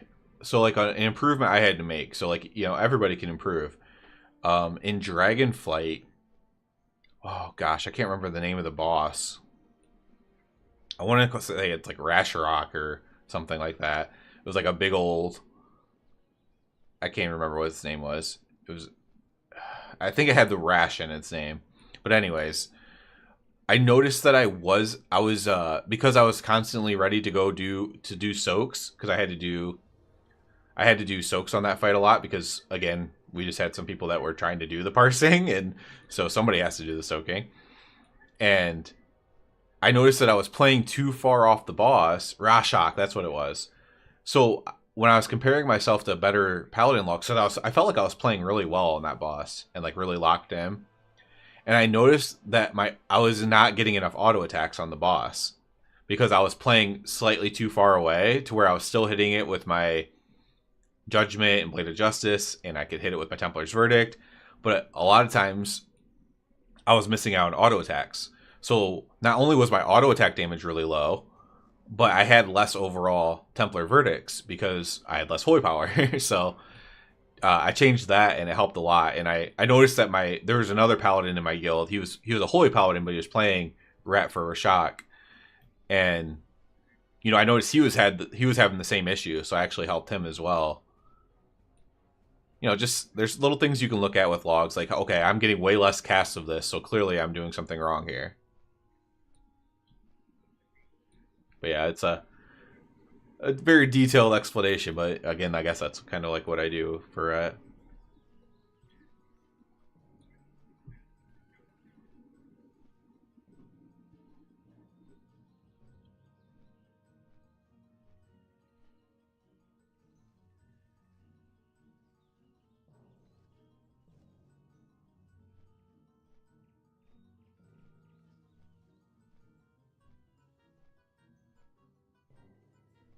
he also Rashok also had like a slightly smaller hitbox than his size might suggest. So it could be something little like that, and it really makes a big difference. Just changing one thing.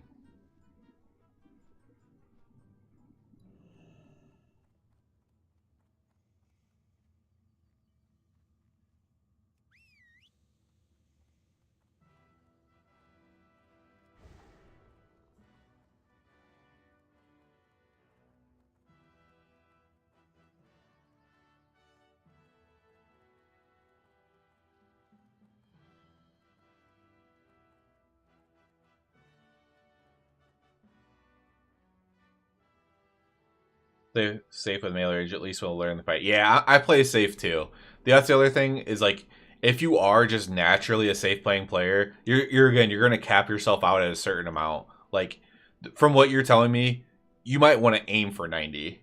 Like, you're a safe player. You are, 90s already seems high to you. Like, you might want to be aiming for 90. Don't be aiming for 100. If you ever get to 100, that's great. But, like, set expectations realistically.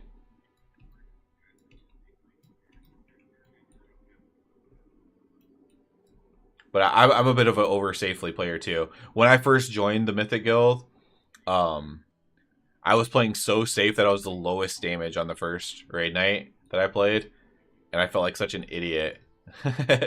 And I had to learn very quickly to play a little bit more aggressive at least, because I was proud I didn't die, but the reality is my damage was pathetic.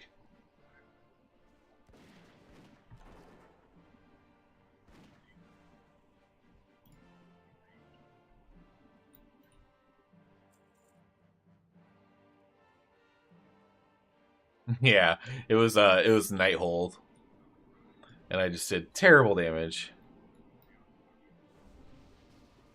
Okay, we're gonna join a group, I guess.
The other thing is, don't ever compare yourself against somebody who's getting like PI and stuff like that on accident.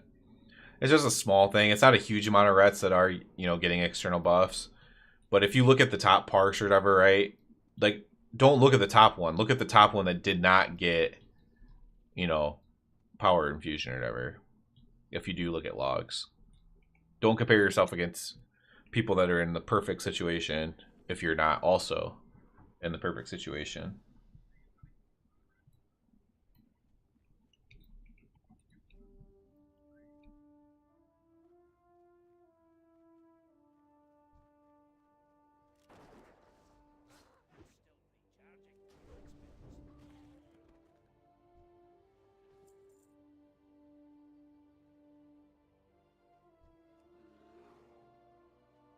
Because there was a small time when it was very short time when I was like a little down on myself because I was playing really well. I was at the, I'm making these guides and I know the rotation back and forth. I'm like, why am I only getting like a 93 parse? Like, why can I not go over that? And so, I go through these other logs and I'm noticing, I'm like, wow, they have so much more uptime than me. And I'm like watching, you can watch the replay on Warcraft logs, right? And like see where the little dot goes. And I'm watching and they're just sitting on the boss the whole time. They're doing zero mechanics. And it's like, okay, I can't compare myself against that person because I don't have that luxury. And then you start noticing if you filter out power infusion, if you filter out, people who just get to sit on the boss, well, then, you know, the number would actually be a lot higher than 93.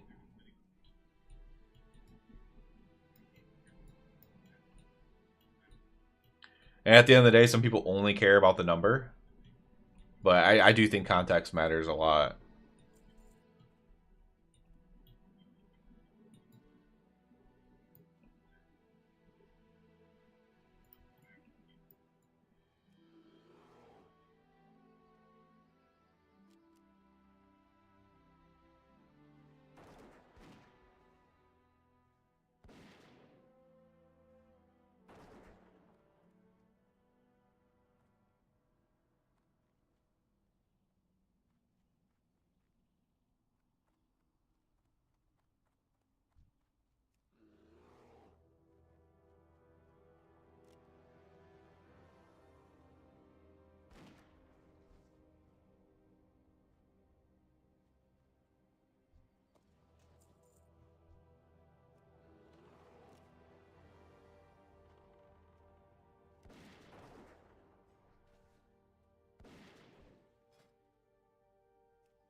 You're right, but no one remembers the guy who did the mechanics. They remember who did the top DPS.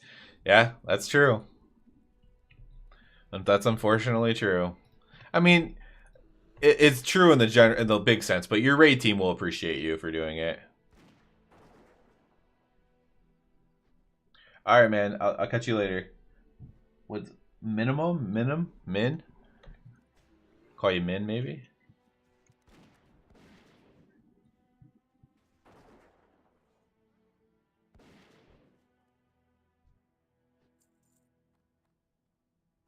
But you're very right, Mario. At the end of the day, no one's gonna know who you are if you're not that top one.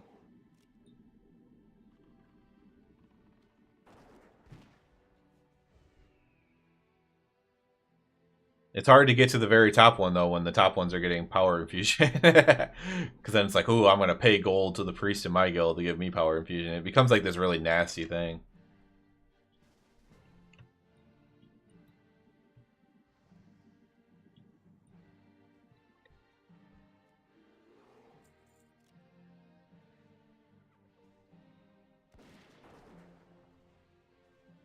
Just like sports, yep.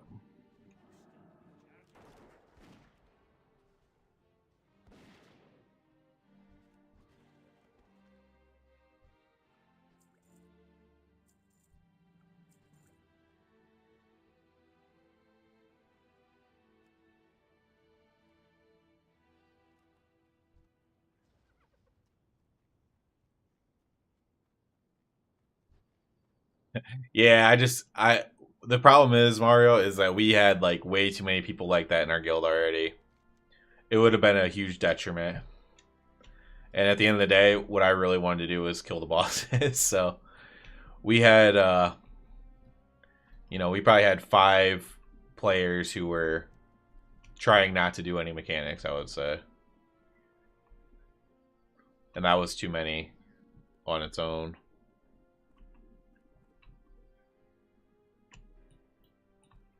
You really just gotta join a guild where you can be the one guy who doesn't do mechanics and does top damage.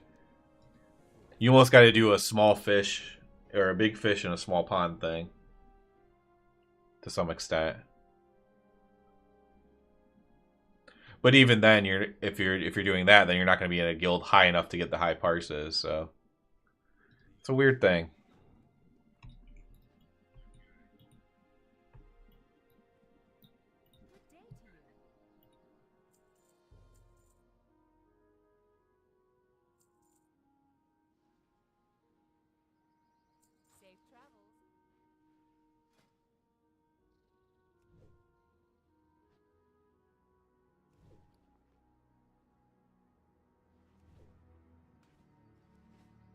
Is that you? Yep. I mean that's and that's fine. That's what a lot of people do.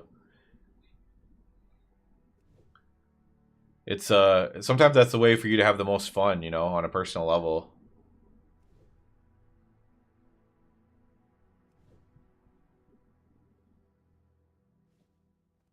I just don't have. I could do that like let's say I joined a heroic guild, right, or something like an AOTC guild. I could definitely do it there. I'd be like, yeah, I'm just not going to do mechanics on this fight, and I'm just going to kill the boss. And everyone be like, okay, you do the most damage. That's cool.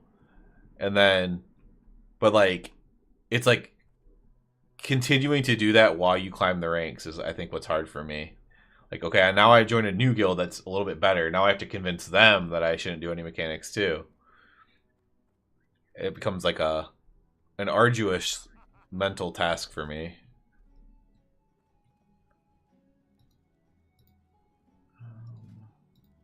Thought I had something in here.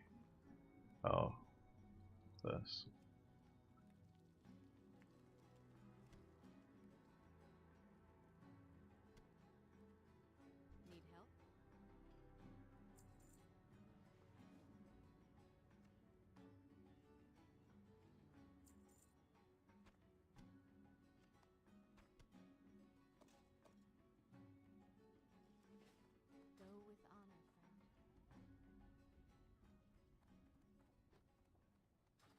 The problem too is I didn't actually know about parsing until probably Legion. I didn't even know Warcraft logs existed. So like I just do not. I just haven't ingrained into me at all. The parsing thing. I just always looked at the damage meter. I didn't know there was like parsing. So I had zero. I had many years of playing one way and then just learning about parsing later on. So it's hard to reset your mental from that as well. So I already killed all that, of course. There's so many people online, but none of them are doing dungeons, apparently.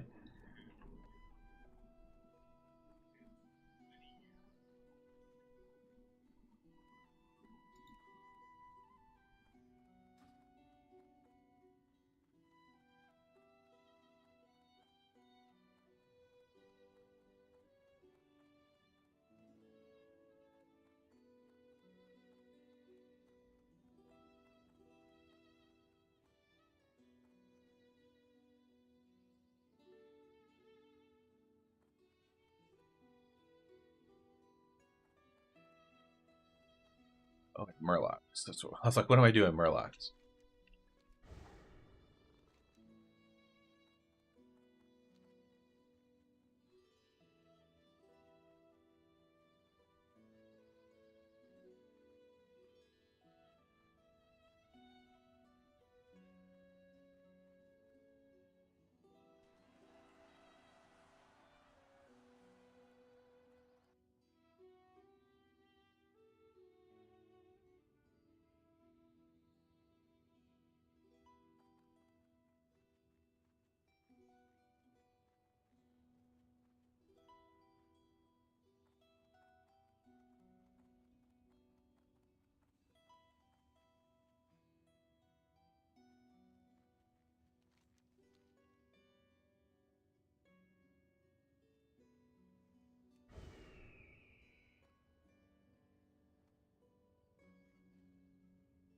Man, there needs to be some like wanting to do dungeons in Classic or something. Everyone's just questing. There's no mobs to kill.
I actually played a little bit of retail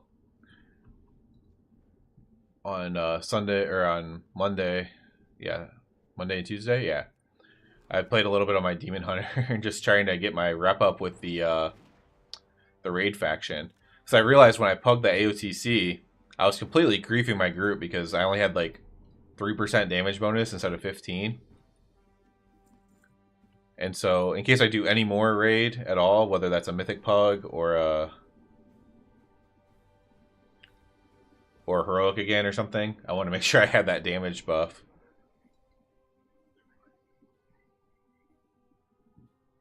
This is too risky, I think. I'm pretty sure I pull everything if I send my bear in there.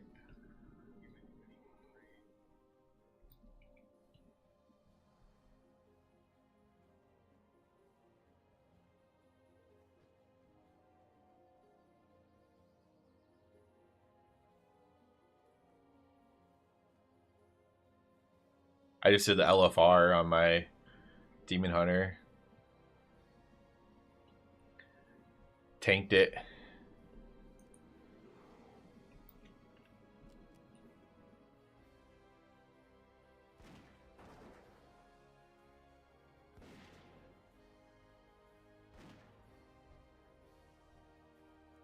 First turn.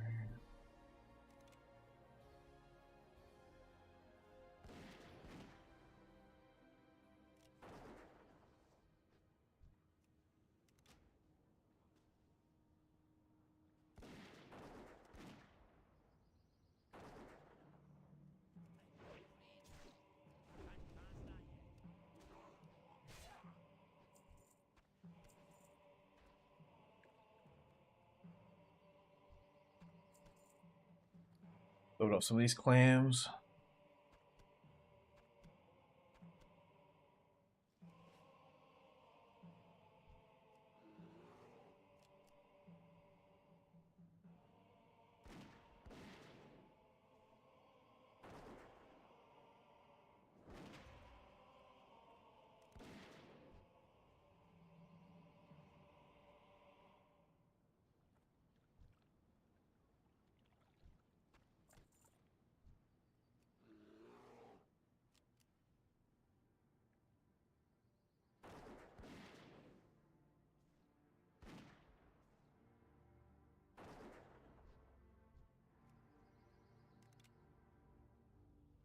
These things spawn fast.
What is going on with groups, man? Maybe there's no waste wants a hunter.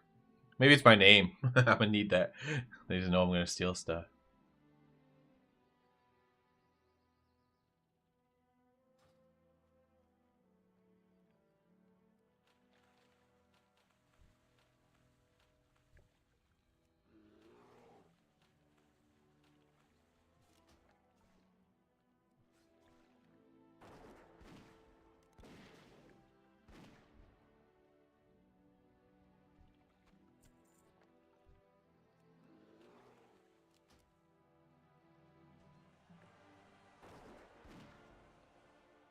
It's a big hit.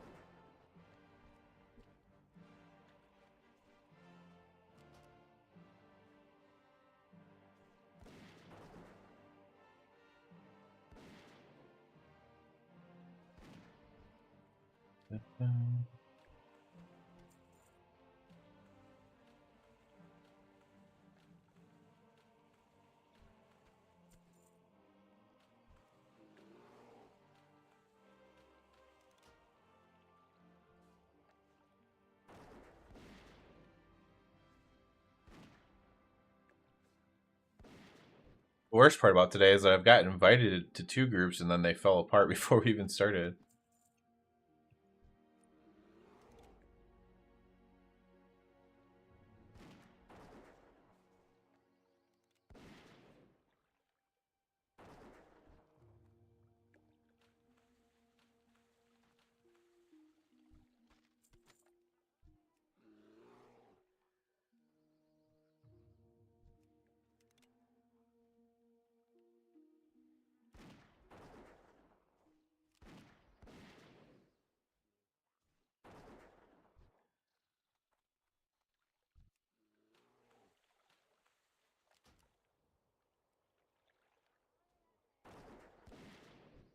Dang. Almost one-shot that thing.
These spotted sunfish should never drop, man.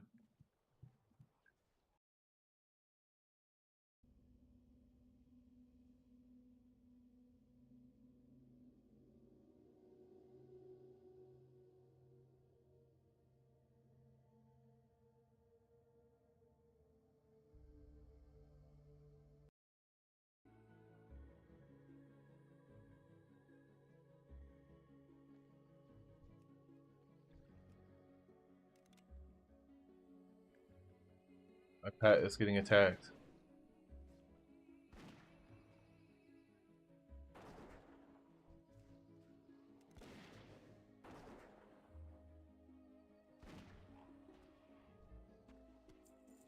Two more.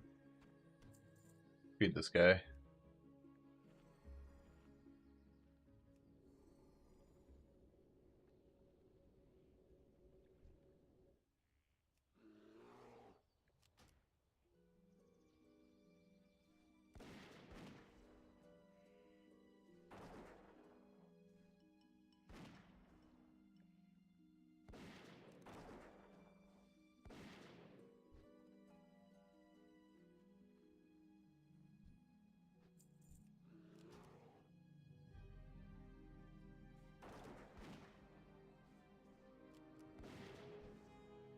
Dang.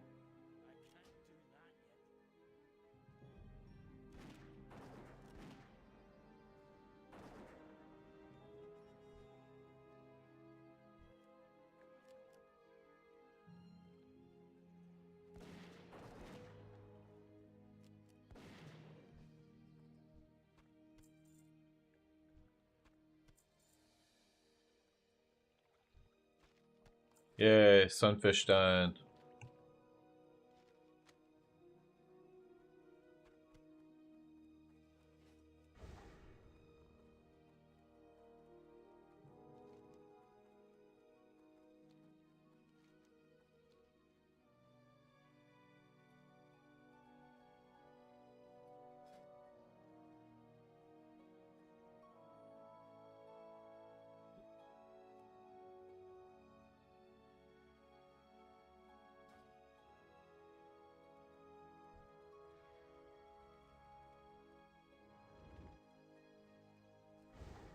Resist.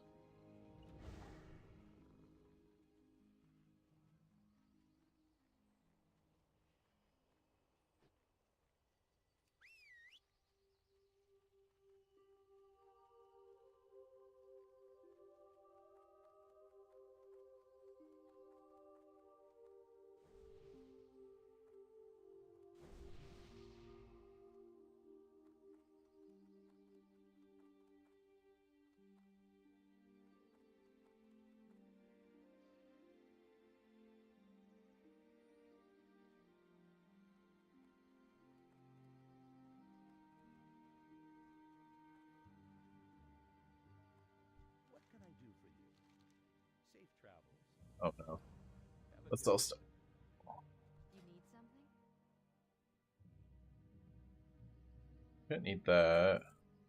You play TBC on Night Star Dream. So that's a good question, MDS. I'm not sure yet. I'm probably just going to do whatever the most people do, just so I have people to play with. I think a lot of the people are doing Dream Scythe because like a lot of the hardcore people are doing that. But I guess I'm not positive yet. Farewell. Good day to you. Safe travels. See you later. See you around. Have a good one. See you later. I buy and trade.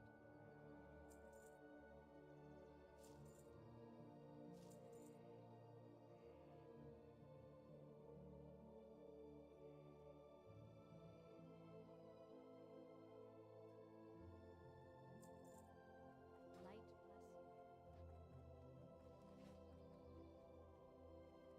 So probably Dream Scythe, but I don't know yet. The other thing is where the big streamers go is where a lot of the players go. I don't necessarily want to play with, you know, because I'm not the big streamers. I'm not gonna be playing with them, right? So it's like, but that is where a lot of the people go. Looking for something specific? Safe travels.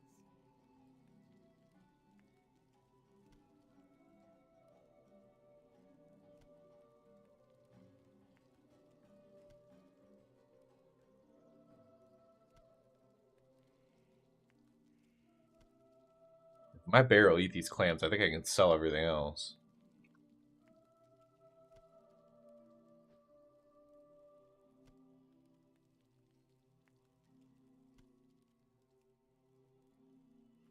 Well, okay. Greetings.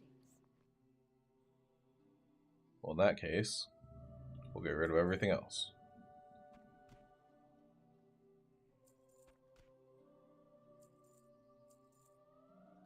Eggs.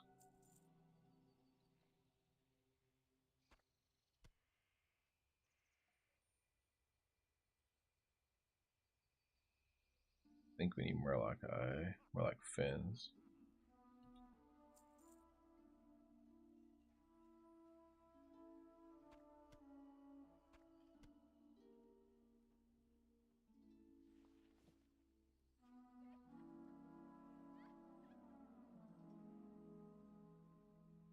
Yeah, that I think that's why a lot. I think that's why Dream Scythe might end up being the play, is so the hard because all the hardcore people are gonna go to Dream Scythe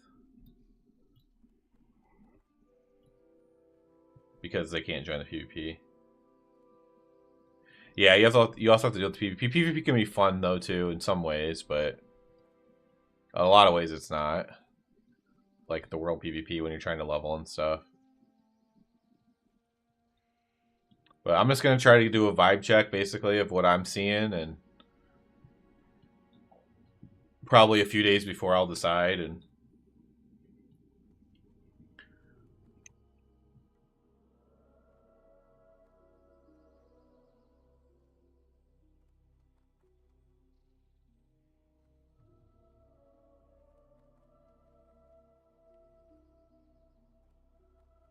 something like that.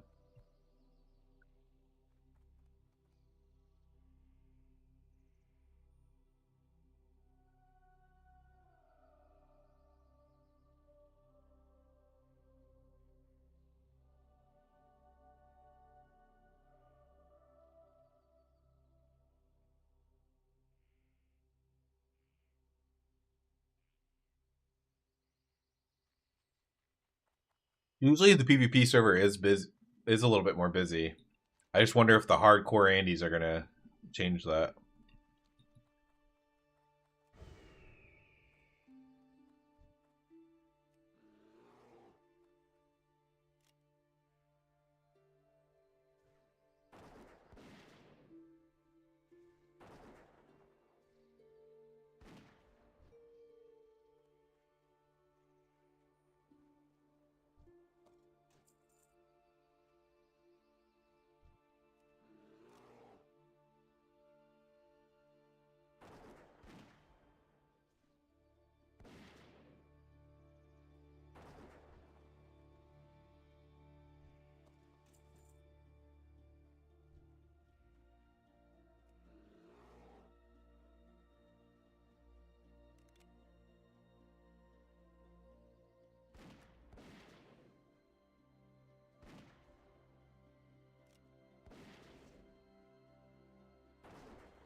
I haven't stepped foot into Red Ridge in years. Other zones reminds me of Rambo references. Yeah, with the Keshin or whatever. Red Ridge is always actually popping, even on retail. If I fly through Red Ridge for whatever reason, I always see like 10 people questing here, like just randomly on retail.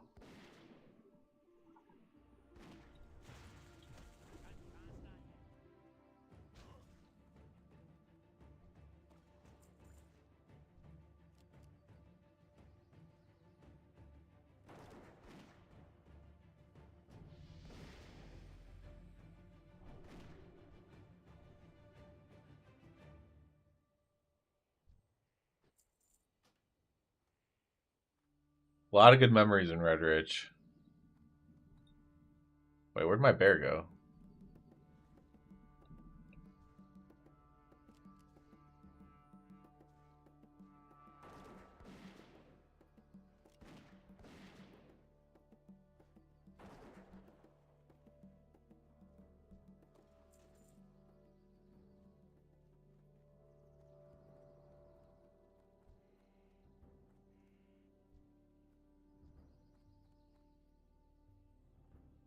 Put that down.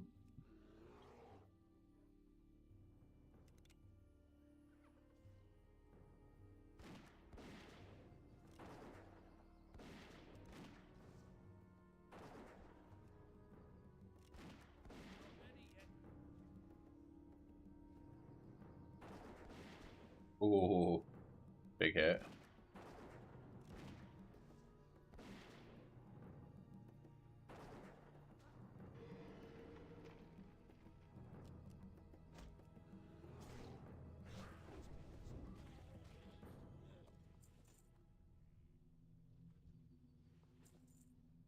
Isn't there a part of Red Ridge where you have to sneak through a pack of wolves? Almost if you die. I died. Yeah, that's actually a retail thing. It happened in Cataclysm, I think. There's a quest right over here. I haven't been over here yet. Something's mill, and in retail there'll be a bunch of wolves there, and you have to like sneak through and assassinate the orc.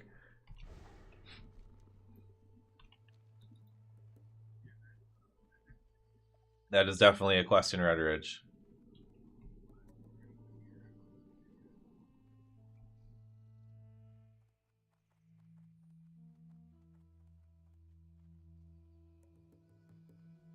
Red Ridge is a random place that didn't get changed much in retail over the years. What can I do for you? Safe travels. Ooh, these are good. See you around.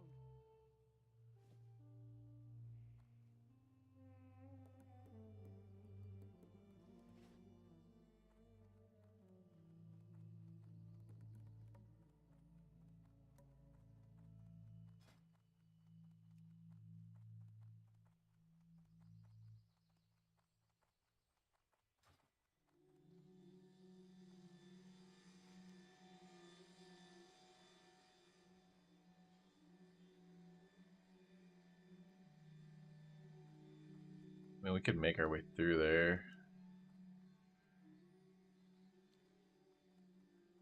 I'll actually go. I think it's called like Arthur's Mill or something like that.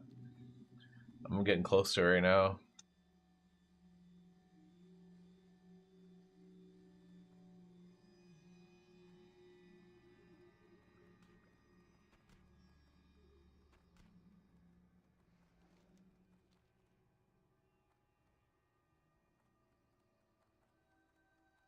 Althers, not Arthur's.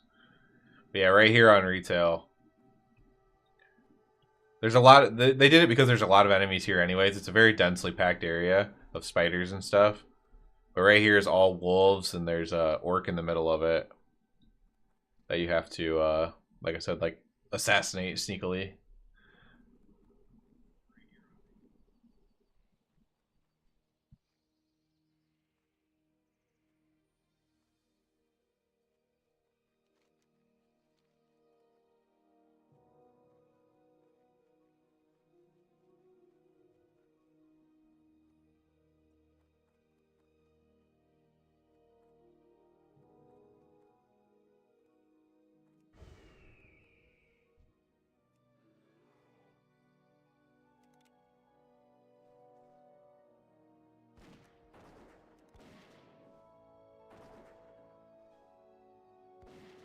Oh, these things are hurting my bear.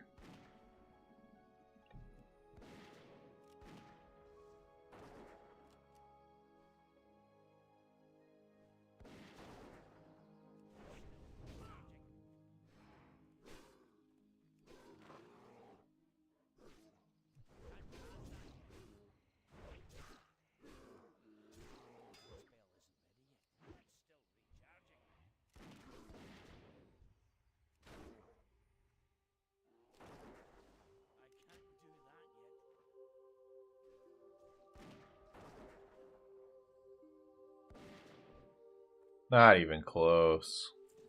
So 5% health.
Okay, that's probably four's probably too many. I'm not gonna lie.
I take the group of 3.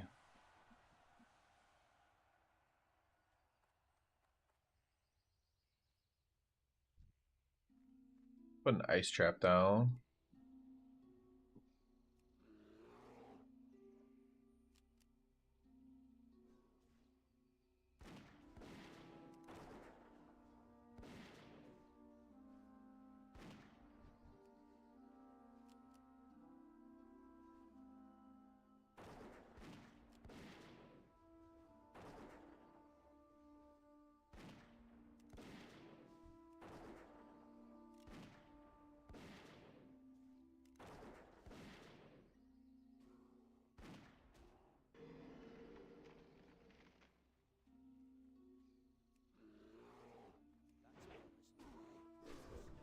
Apparently, freezing trap does not work very well at my level.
I don't know if I've ever walked through here before.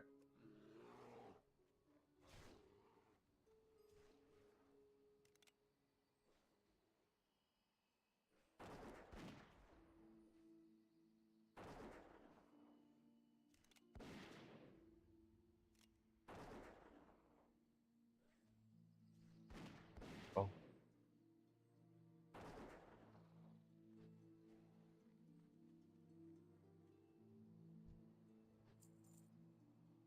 Where does this take me? Probably takes me down to the Murlocs or something. Chest here.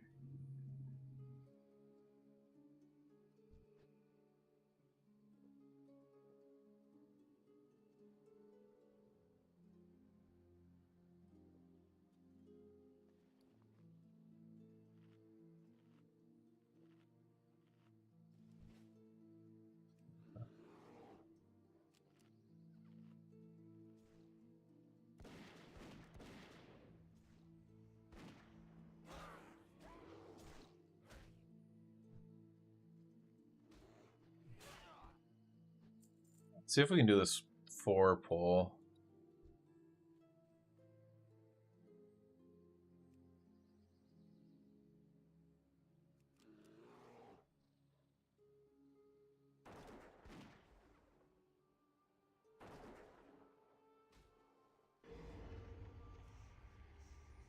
I think we pulled too early.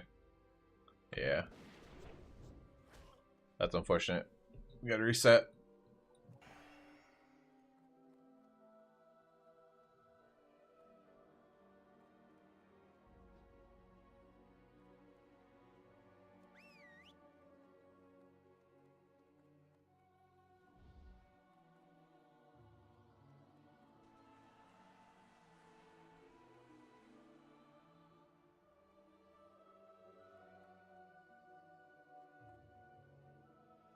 Four might be a little ambitious too, considering they are the same level as me. Maybe we just keep on going here.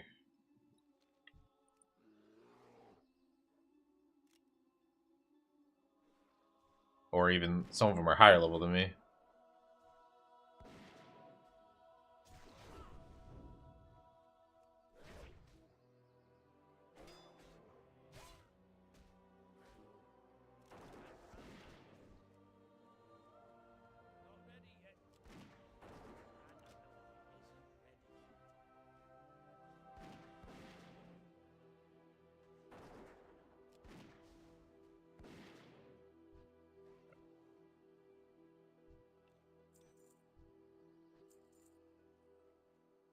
Can I even get across this? Oh my gosh. Oh, that looks really dangerous. I don't think that's the way we should go. Maybe there's a reason I've never been down here before.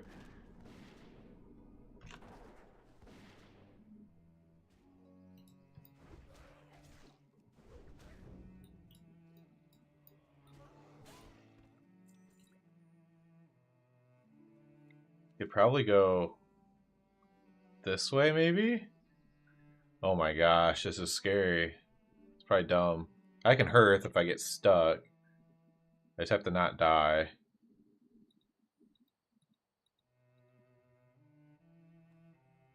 So, as long as we don't die.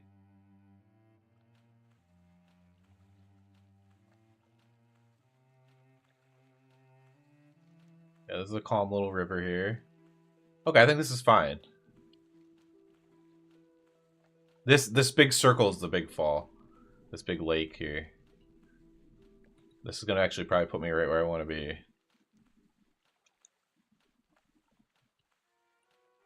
Although somebody just killed everything here.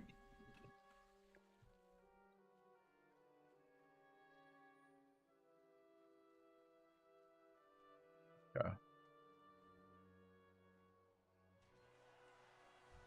We got a renegade, and an outrunner. Let's kill the outrunner.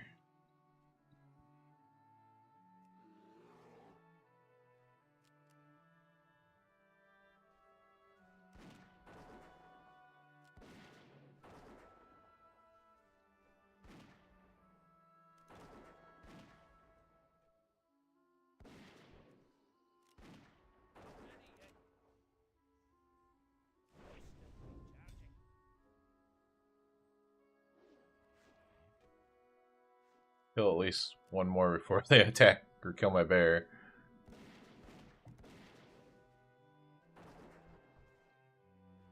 Oh.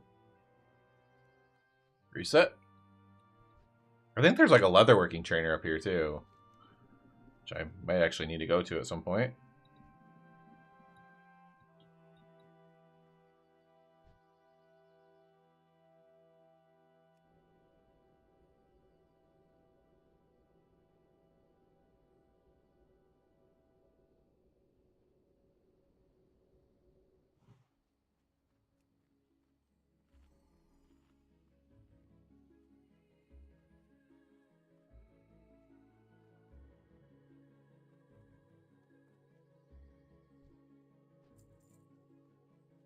Oh, the other hunter is what got that other thing in combat with me.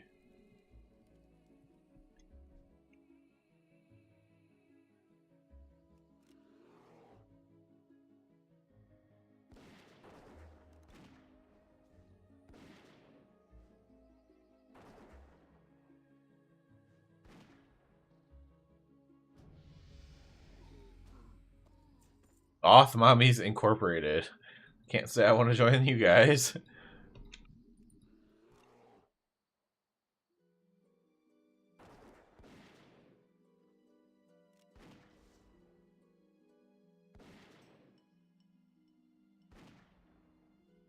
There's a body up here for you to loot. Okay.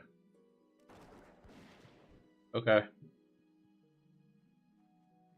Maybe he tried to help me is what happened. The hunter tried to help me, but he accidentally... His mob got involved in the fight too.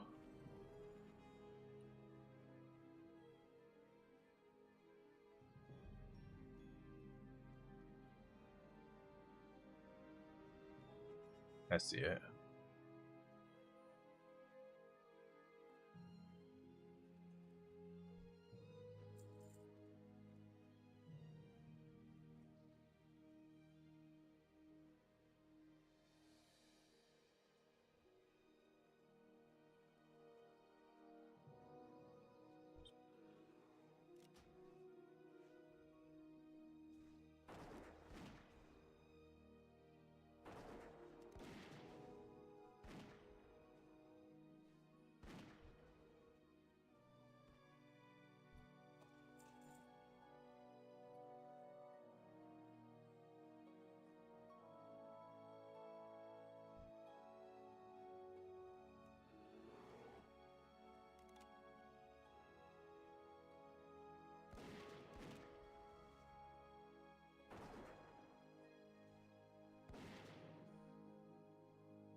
Oops. Didn't mean to pull that. Probably be fine.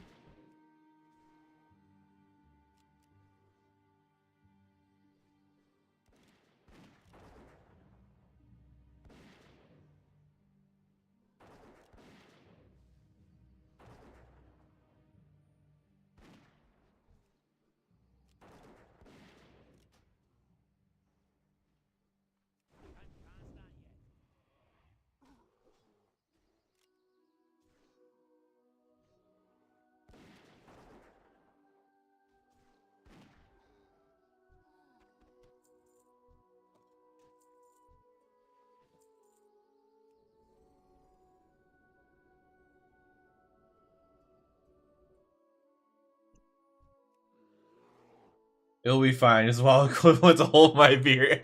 You know? I've said that a lot of times right before I died on hardcore. It'll probably be fine. Famous last words, I suppose. I thought of that after I said it. I'm like, is this really going to be fine? This will probably be fine.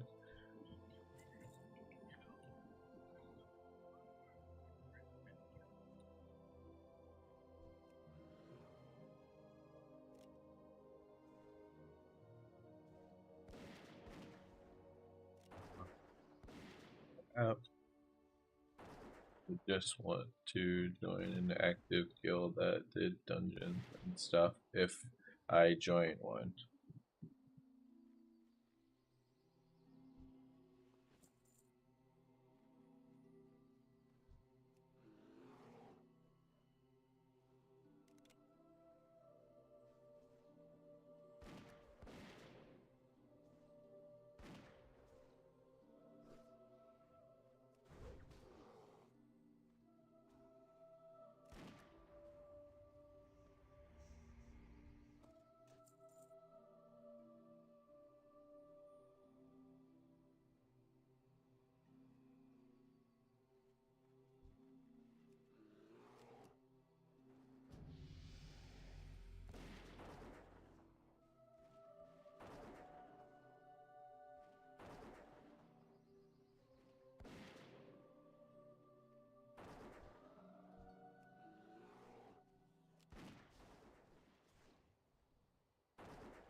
Hyper spawns here because we're killing them so fast.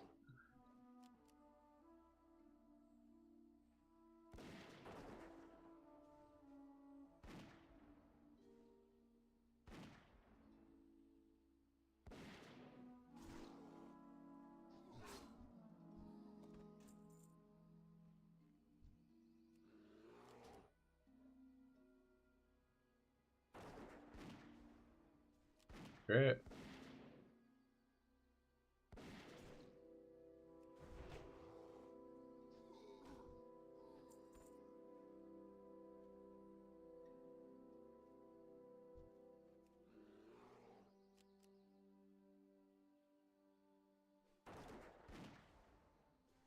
These things are spawning all over.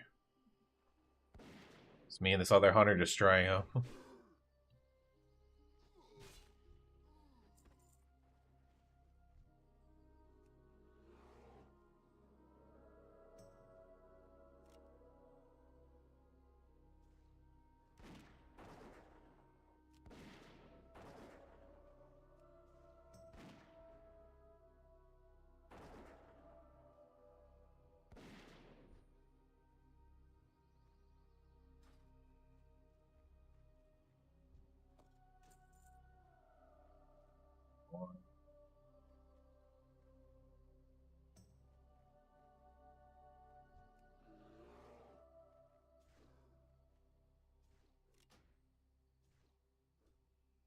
About to ding as well.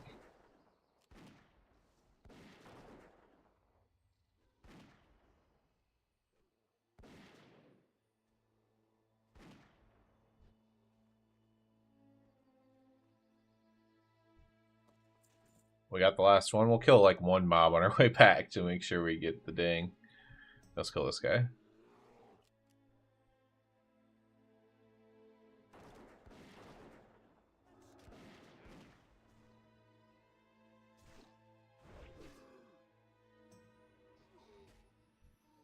Oh my gosh, how close am I? Oh, 22 XP away. One more.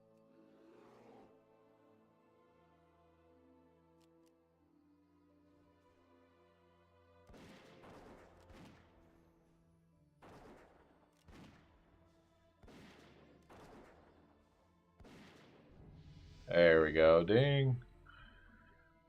Finish up our range. We do one efficiency, and then we'll get mortal shots.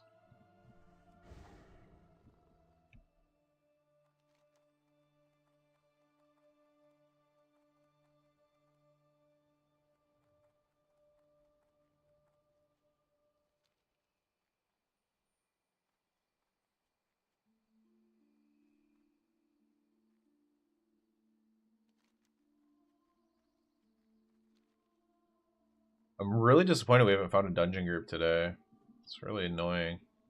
There's so many people playing today, too.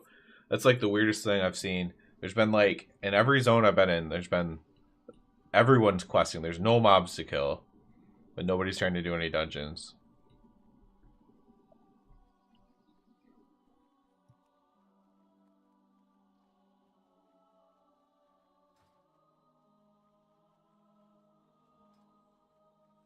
This guild I just joined all about.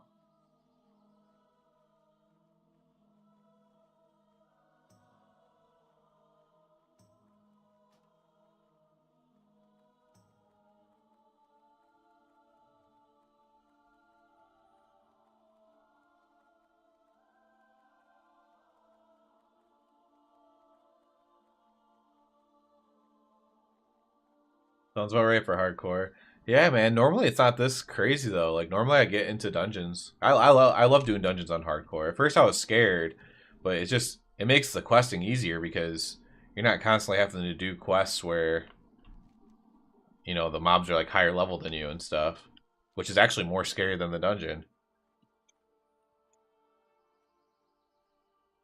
in a lot of ways.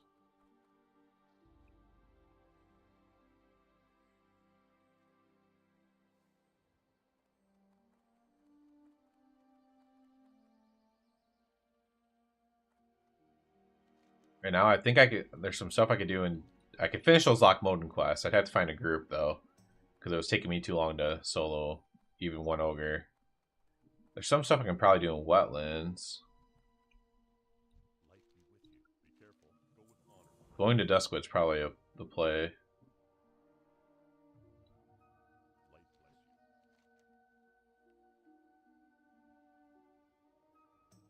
Anything low level there? Yeah, Raven. We could do like the Raven Hill stuff, and then the spiders. 8-leg menaces, and then the wolves. That's probably like the smart thing to do if I can't find a dungeon, which right now I can't.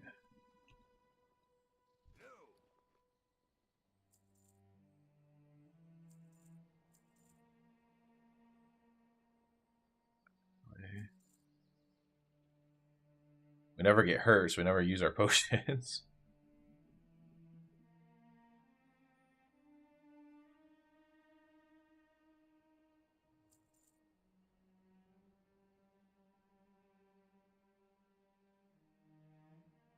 Okay.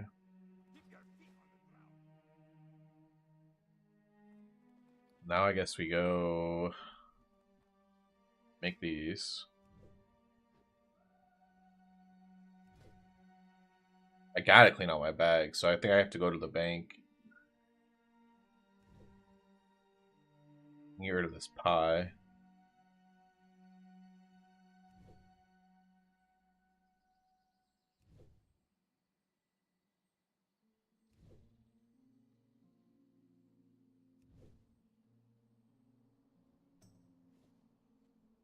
I supply only the finest goods.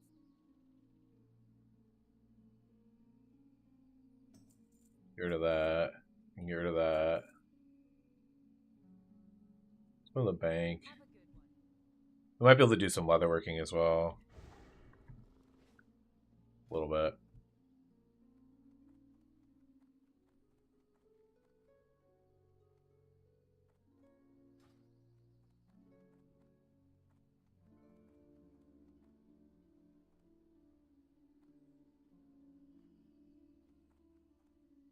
Need help? Farewell. Be right back. I'm gonna go to the bathroom while we're flying.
Okay.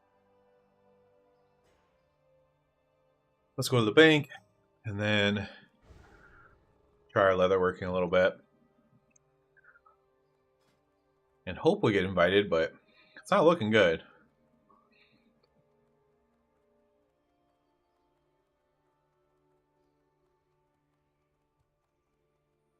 This guy wants to do Wailing Caverns, but this guy doesn't want to do Wailing Caverns, so I can't even, like, try to do the tank healer combo.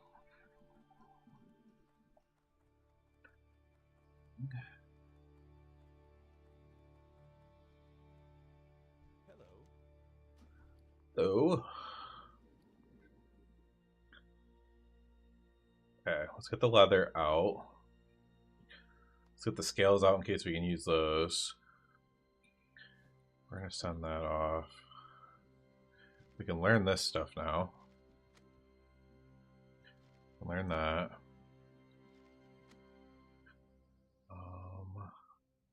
Don't need the Murloc fin. Oh, I could have used that for soup or something. Whatever. Don't care. We're going to send that. Use that. Put that in there. Put that in there.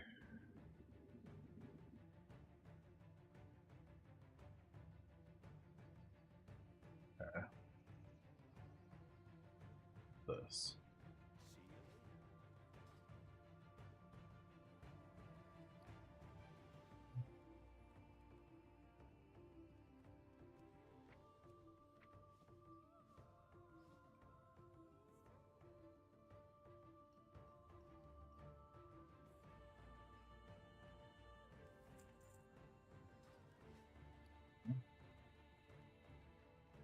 And this.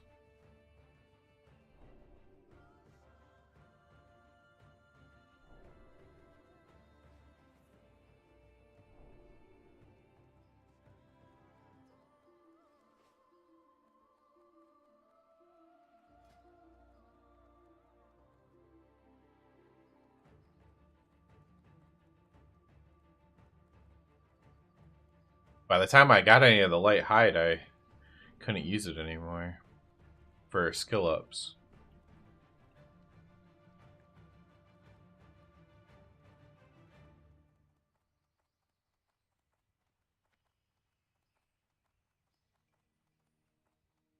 Help you find something?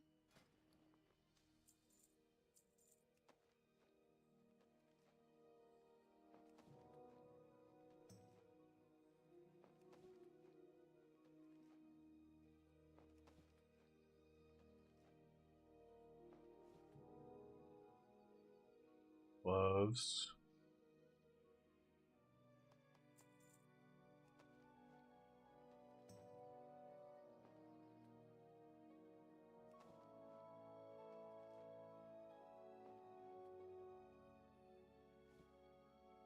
Okay. 10 more thread. 1, 2, 3, 4, 5, 6, 7, 8, 9, 10.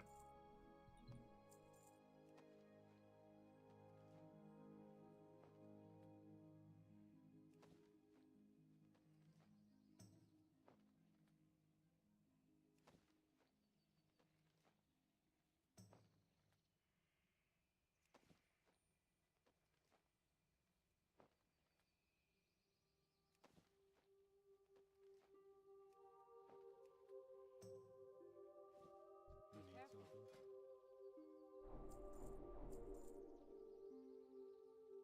Fine leather tunic. I wonder what I use dragon scales for. Let's do 12 thread here.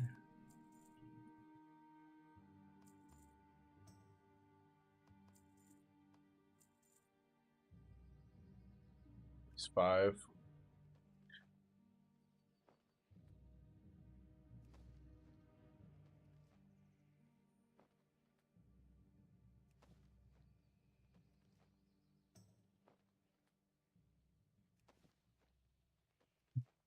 I just got Joe's name from earlier, Joby Wan. That's funny.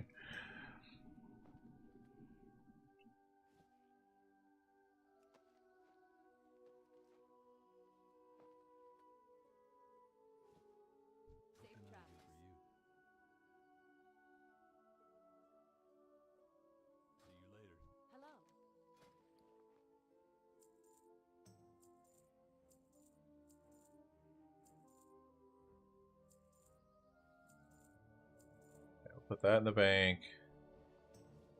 That in the bank. Keep. Bank. Keep.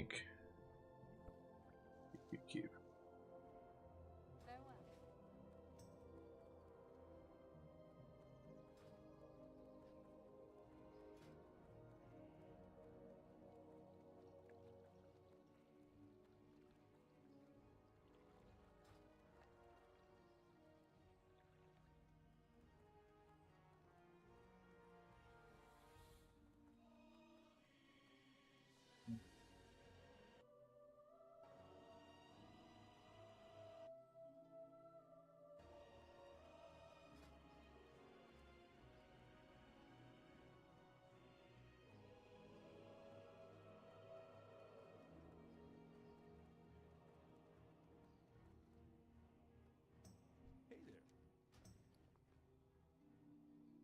Scales away. Have a good one.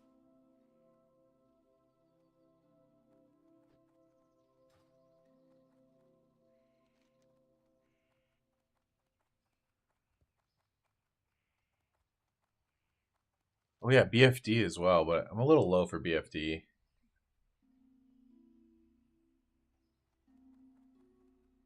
Maybe not.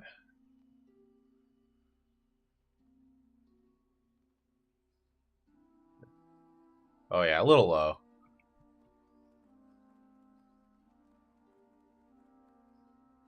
Looks like more like 24, 25.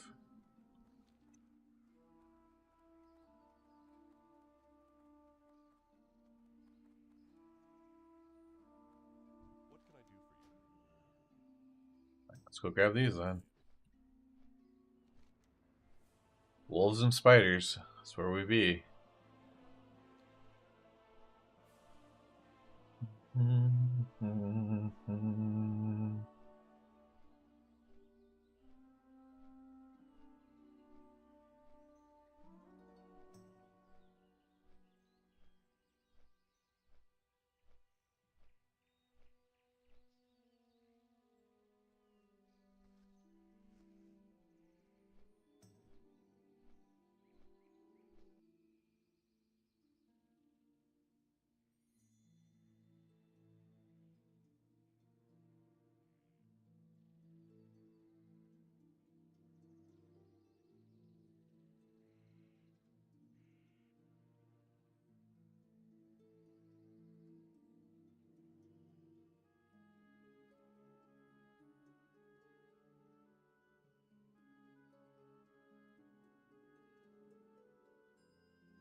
Raven Hill, Hermit, and some deliveries. Just we should have brought the.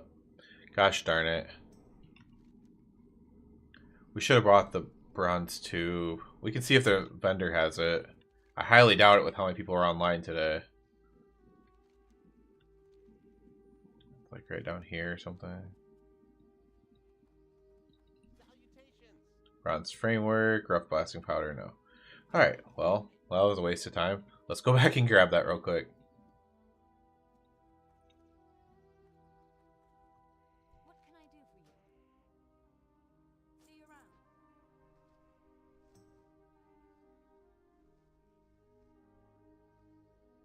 Ugh. Slap your forehead moment there.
Runs two.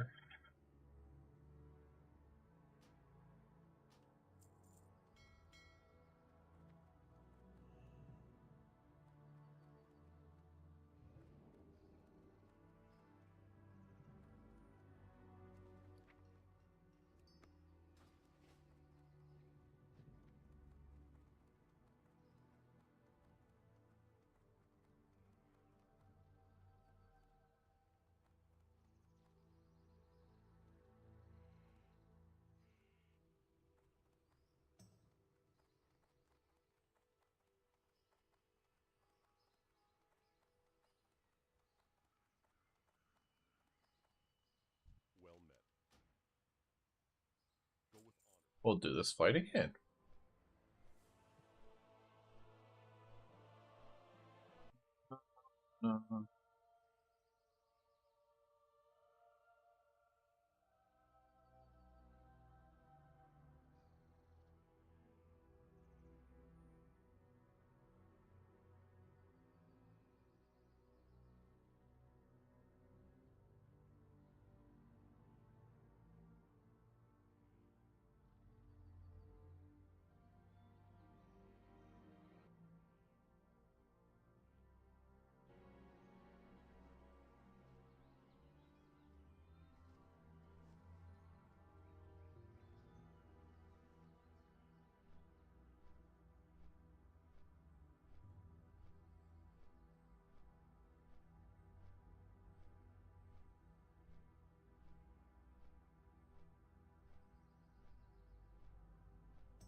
Look to the stars.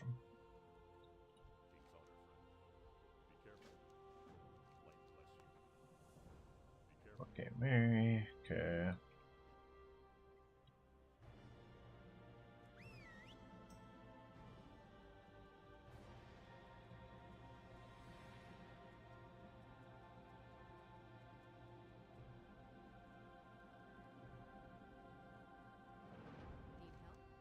Safe Raven travels. Hill. Hermit. Go with honor, friend. Sven. Be careful.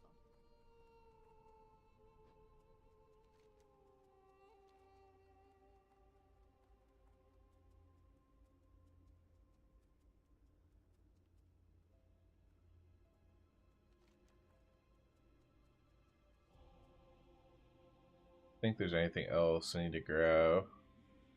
I could grab the Legend of Stalvan. The beginning parts of that are real easy.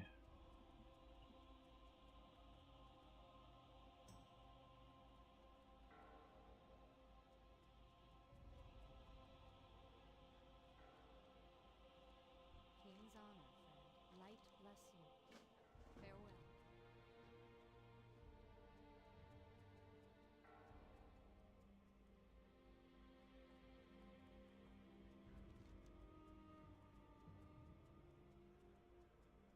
Oh shoot. Forgot the first part of it's in town. I just remember having to go to the Westfall Moonbrick Schoolhouse. How are you? See you around. Safe travels. I wonder how interesting it would be if there was like a WoW game where it was like maybe it's not even an MMO. Maybe it's like a Warcraft, not an RTS either, but almost like a single player game where you do like a playthrough or whatever of before the events of World of Warcraft, but after. Let's not die to stitches here. But still, like, after, like, not way in the past, just like a little bit in the past. I wonder how interesting that would be. Like, to see Stalvin, almost like in Caverns of Time, how you, like, see the old South Shore and stuff. See Duskwood before it's Duskwood, before it's dark. And then, like, see Stalvin, see Moonbrook before it's destroyed. That would be kind of interesting. And, like, do quests along that, like, in this solo game or whatever, do, like, quests that are along those lines. Like, maybe you have to help Stalvin out, even though you know he becomes a murderer if you played World of Warcraft.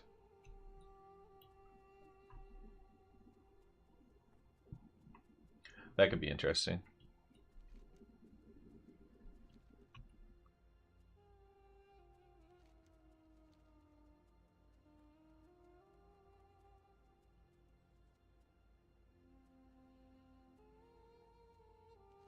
I don't think it would work in World of Warcraft because it'd be too much content to put into like a dungeon or something. In the Caverns of Time, it'd have to be like its own separate game.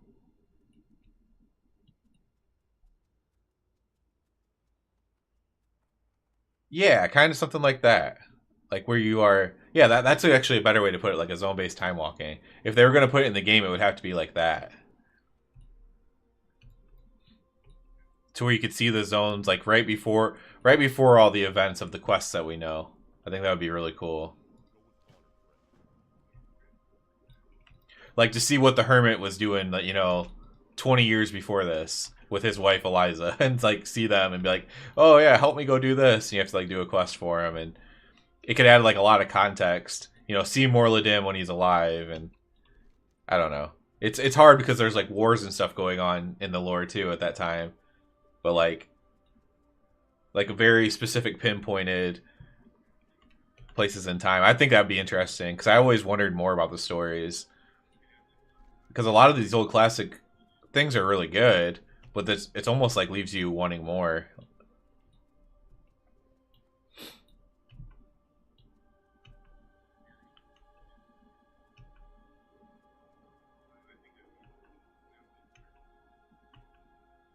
Tons of stuff to do with the dwarves. You could see like that would be a real easy way for them to like have the gnomes out, like see what the gnomes in Gnomeregan or something right before the leper stuff happened.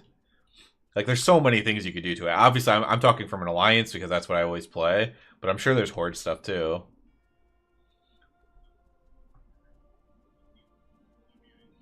Turtle was doing WoW on Unreal Engine, which would have been cool, but Blizz destroyed Turtle WoW.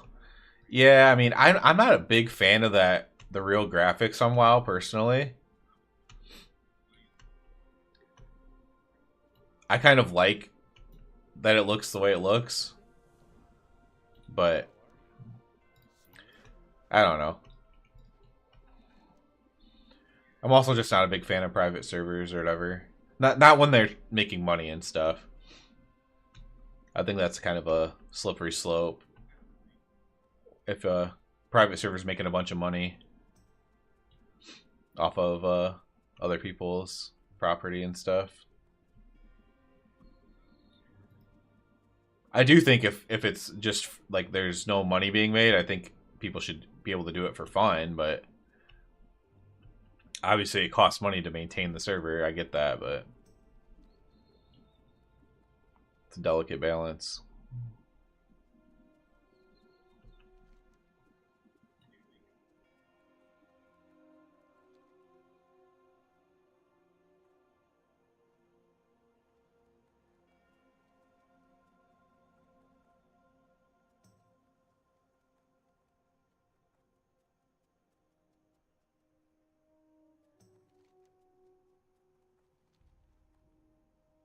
Yeah, I thought the WoW movie was pretty good. I mean, it wasn't perfect by any means, but I liked it. My wife liked it, and she's not into WoW that much. She played a little bit back in the day with me, but she liked the movie. I think we have the movie. I'm not sure.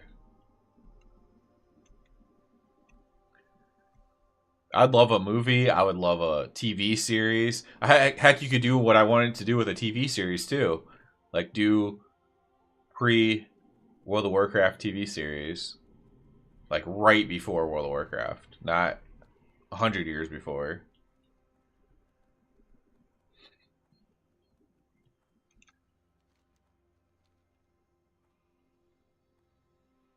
I think they've always left a lot on the table. It also would create a lot of hype in the game.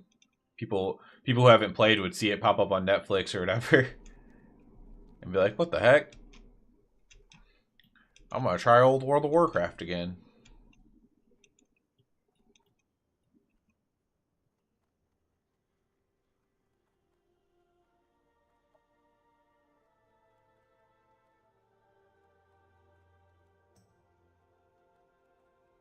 I just don't know if anybody has that kind of forward vision anymore. I think back in the day, the reason why they weren't doing it and why they like panicked about the movie and stuff is because they were like, they were thinking along the lines of, "Oh my gosh, this game's gonna die. We can't be putting all this money into it. Like the game's gonna die. It's old already." And but now they're like, "Okay, well, the game isn't gonna die. So maybe they would do that kind of stuff. But it's also Microsoft in charge now, all that kind of stuff." But I would love to see them expand it out the universe a little bit.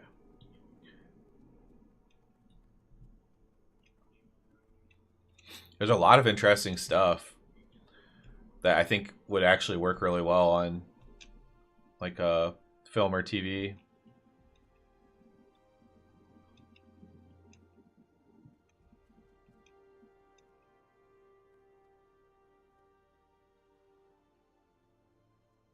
They also have the issue of like the people who worked on the original stuff aren't there anymore, so it's like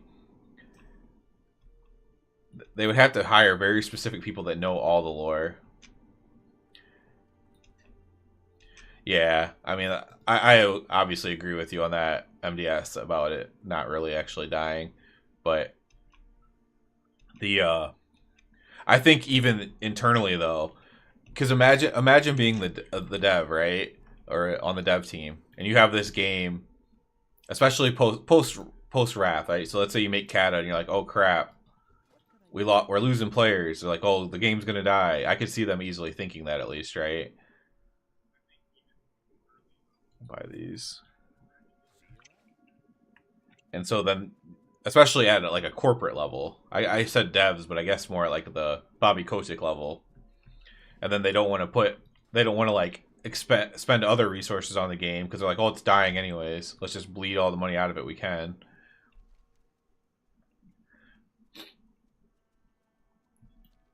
I could just see like the head honchos thinking that way.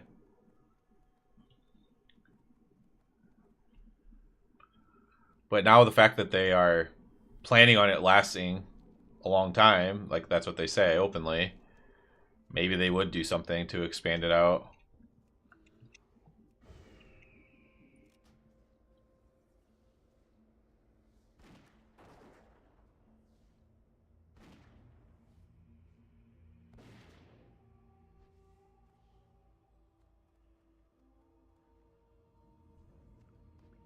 From the little bit I know, I think when they made the movie, it was like kind of a mess because they were like some of the people devs were like acting like movie stars and like I don't know. It was like just it was a weird environment, I guess, from what I've heard from like people talking over the years, and like disagreement on how the storyline was supposed to go. And if they did something like that, they would have to hire like the biggest WoW lore people ever to do it, like help them. Because obviously you could make the story more interesting by breaking the lore in some cases, but you're just gonna tick off the fans if you do like way too big of revisions, which is ultimately who you're making the movie for. You're making it for the fans and hoping that regular people watch it as well.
like Sven at his house. Like I guess everything would be a little bit more boring, but you could maybe show what happened to get everyone to where they are or something. Like how did Sven out end up over here? That kind of thing. You could see you could do a whole episode or whatever about the Defias and how they got whatever screwed over in Stormwind and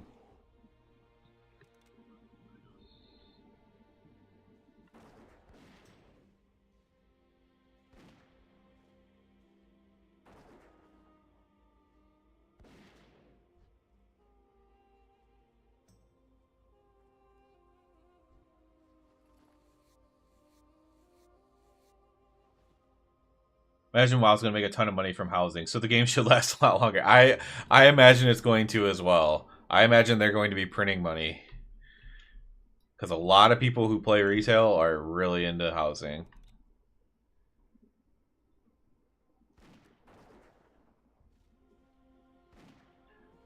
I mean, it's fine with me. It's the best way to monetize the game without it feeling bad, at least to me.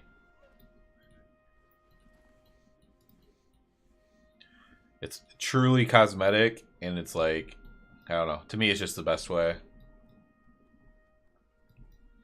There's no player power in your house.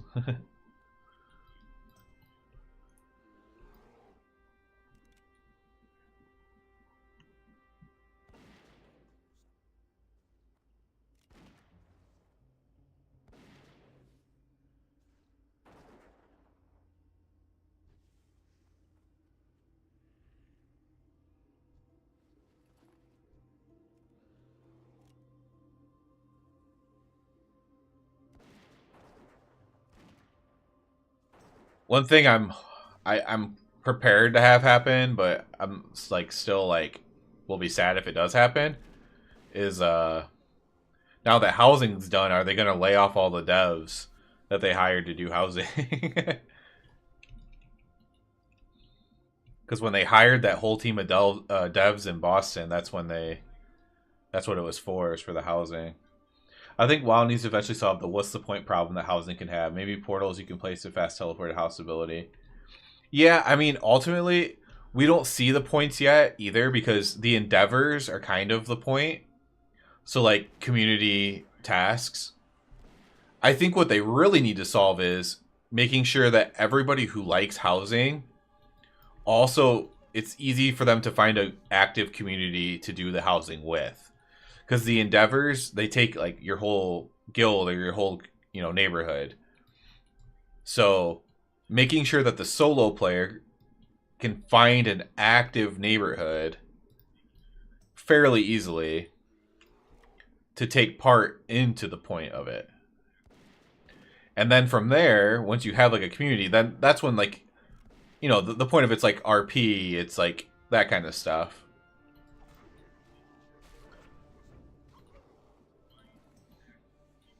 The reality is for some of us, including myself to a degree, housing's never going to have a huge impact.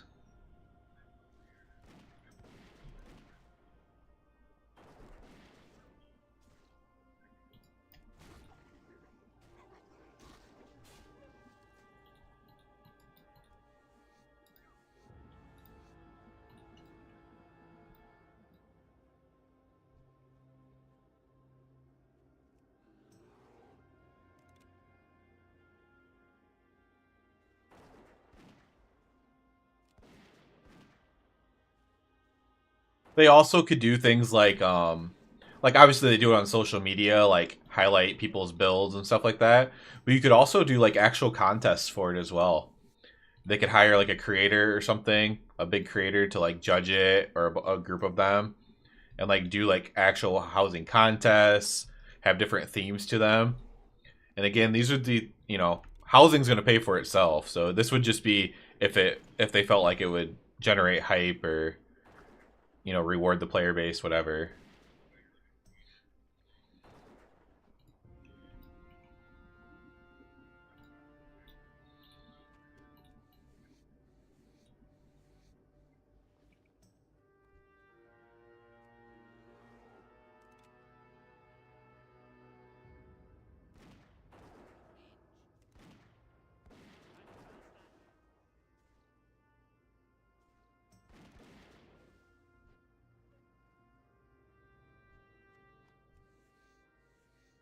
So they'd have like the MDI, the AWC, and then like the housing championships or something.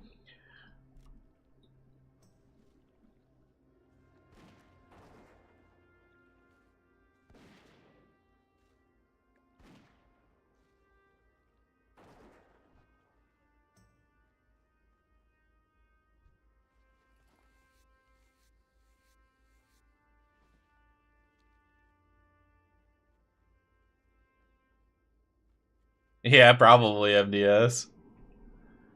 I bet people have made their WoW house look like their real house, and then so it's a matter of time before they do it the opposite way.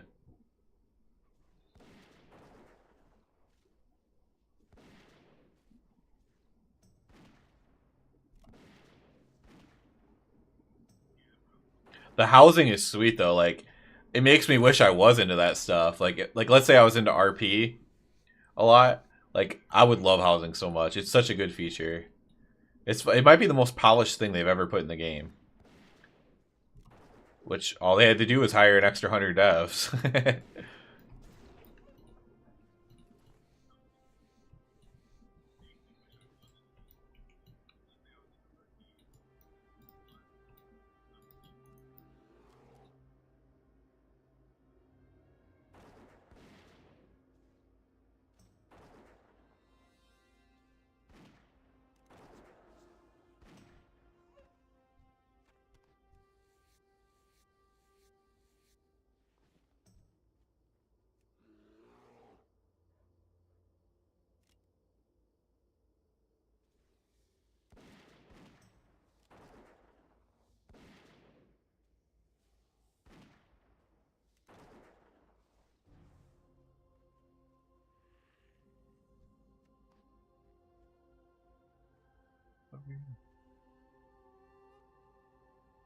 Oh, here.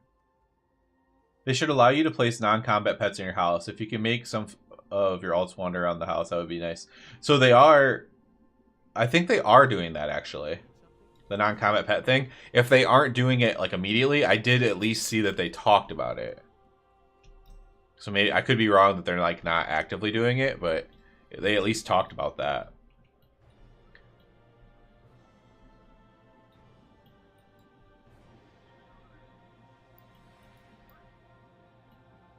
And they talked about the alt thing as well. That I don't think they're actively working on, but they did mention it.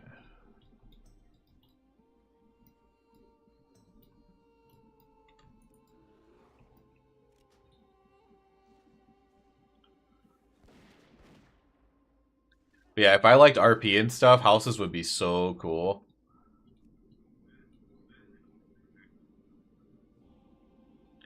Like, they could build it out basically as far as your imagination can go, right? Imagine you have a neighborhood, right? You could like make it so you can go to war with another neighborhood or something, and obviously you don't destroy their houses because that would be terrible, like for the everybody. But like you could like go to a PvP war with them or something, or have a competition against them in some way, like a PvE type competition.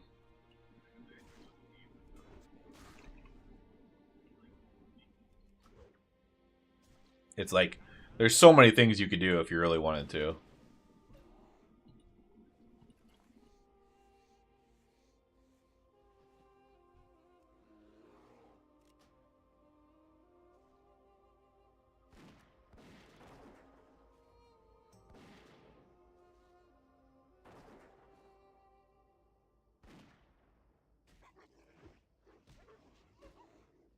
An HOA, man.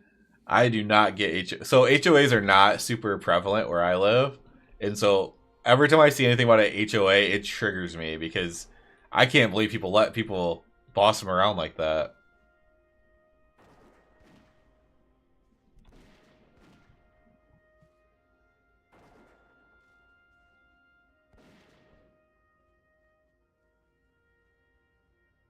I would not be able to live somewhere with an HOA.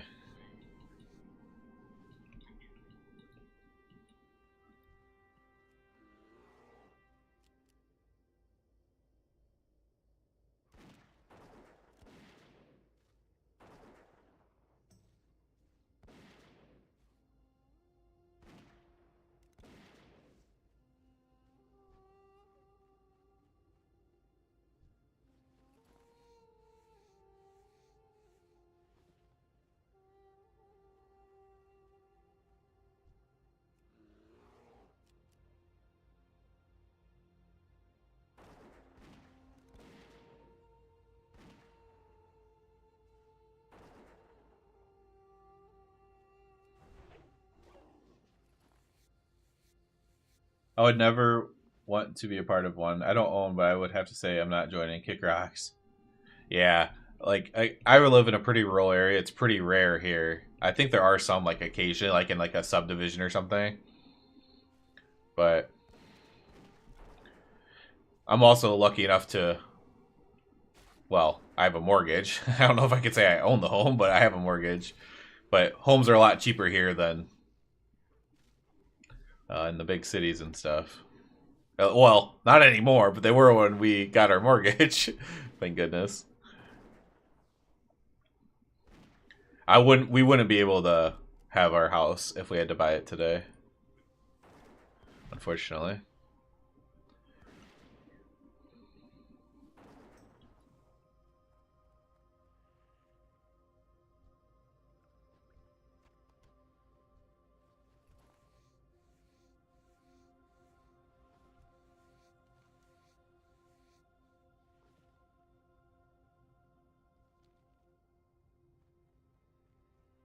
That's one thing I'm thankful to my wife for. So, I'm a very cautious guy. I'm a very slow moving guy. But she's like, we should buy this house. We should do. And I'm like, we should really save up money. And the reality is, it's a good thing we did buy it when we did. And then same thing with having kids. Like, I'm like, we should wait till we have more money. But the reality is, as you can see with the way the world is right now, if you wait till you have enough money, you'll just never do it. Now, to be fair, things have gotten so out of control that it's not as easy as just doing it, but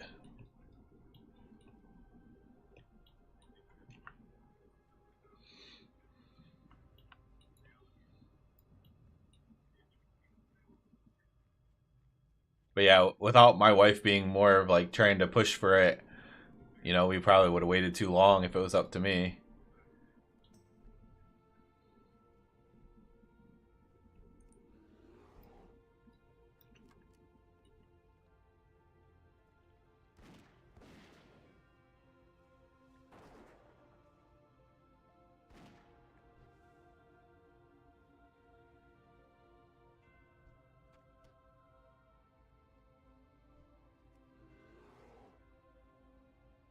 Now I just gotta wait. How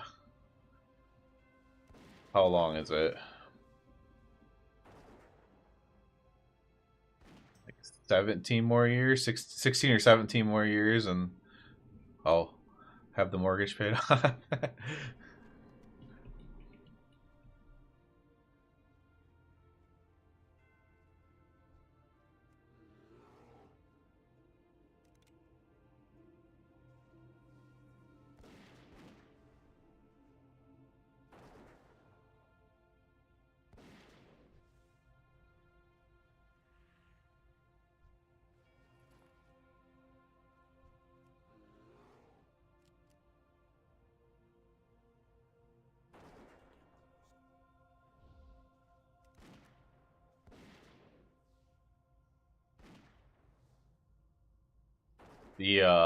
There's like a little condominium type subdivision like built right next to us, and they might have an HOA actually, and they're really annoying. They annoy us too. Like they try to like act like they have control over us too or something. It's annoying, but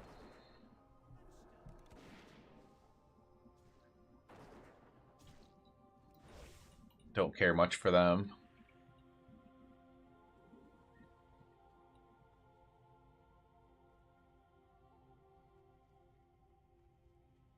Although there was one of the it's a bunch it's mostly a bunch of older folks that live there, and this really old guy he saw me outside one day and he comes over. He goes, "I saw you have some young kids. You interested in a bed?" And they had a bed that was in their family for a long time, like a nice wooden bed, and they were gonna have to throw it away because they didn't have any kids or anything to give it to. So he gave me their old bed, which was really nice. So I like that guy.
Come on.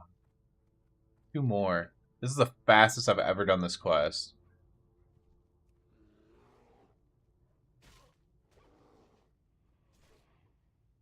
Assuming I find 2 more.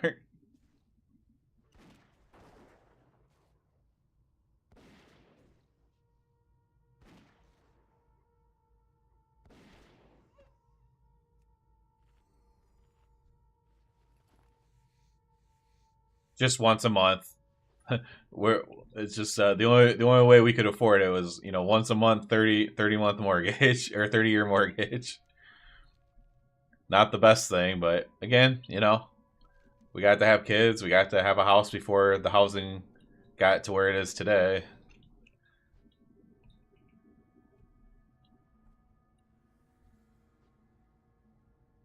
Not the best, but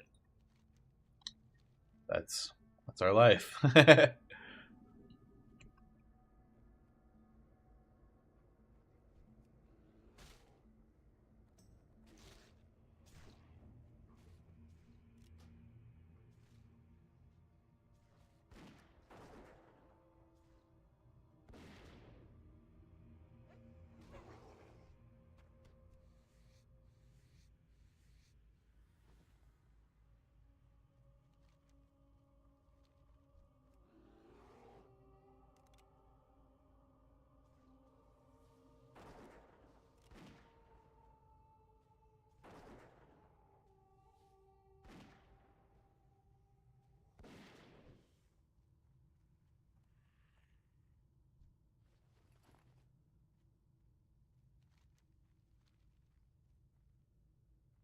we were just starting from like nothing as well. Like we put 0 money down, like literally nothing. I grew up really poor. My wife didn't, but she had already had like a lot of help from her family and stuff, like when she tried to live on her own. So we were just like, we started from nothing and just made the best of it, and that's what we're still doing.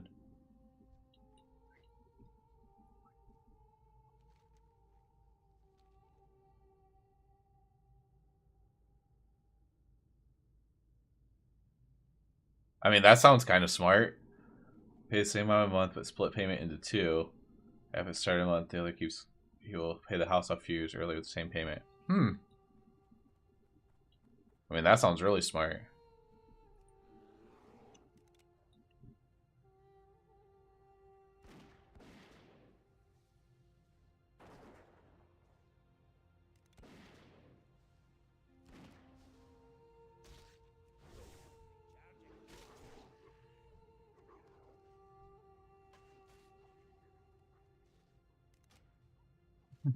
Facts.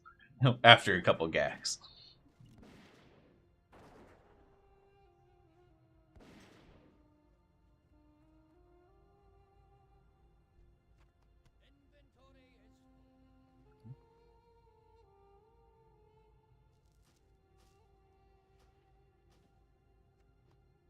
Type it on a tablet. Hey man, I appreciate you joining from your tablet. That's cool.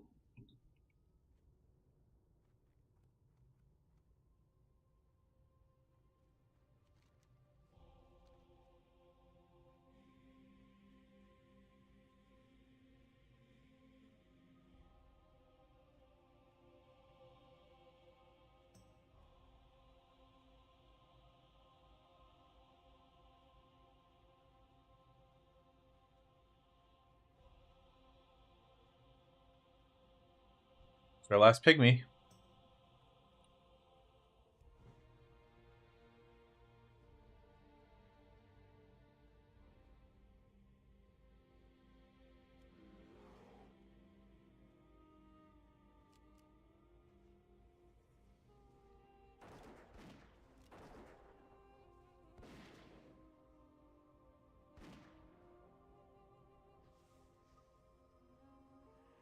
Hey Ray. What's up? What's up? Come here. You have fun? You're supposed to. You play dominoes? That's cool.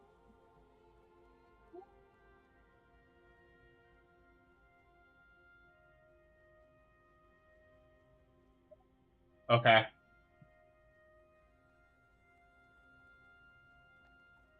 My kids and wife just got home from their grandpa's house. It's not bad. I push it to my TV. You can still use Dex or whatever. That is cool. Man, you guys are like, you guys are living in a whole nother world to me.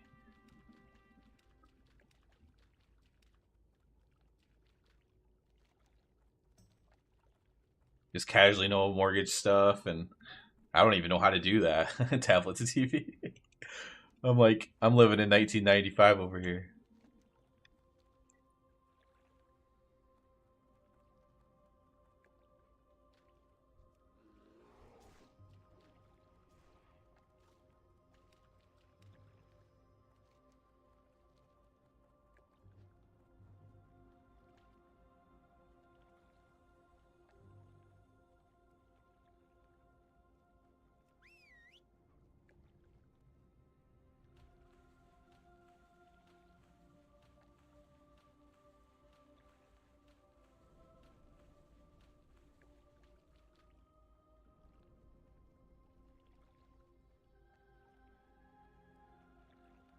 You're 54. You surprise yourself sometimes. Dang, man, that's impressive.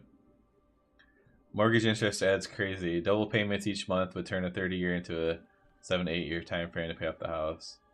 Yeah, man, if I could afford it, I definitely would. I would love to do that. I would love to refinance, or we don't have. We have a smallish, and compared to most people's, a small car payment and our mortgage. That's our debt. That's our only debt, but we can't afford to do doubles for sure.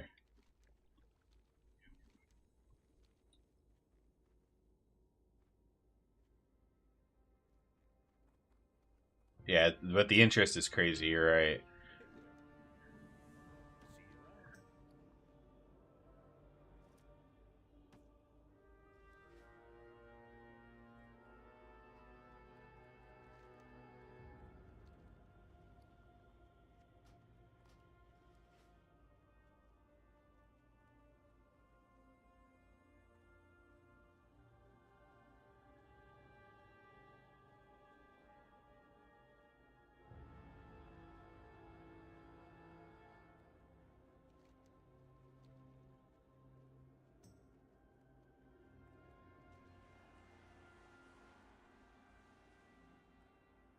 He died in Goldshire. I didn't even see that. Did it say what killed him?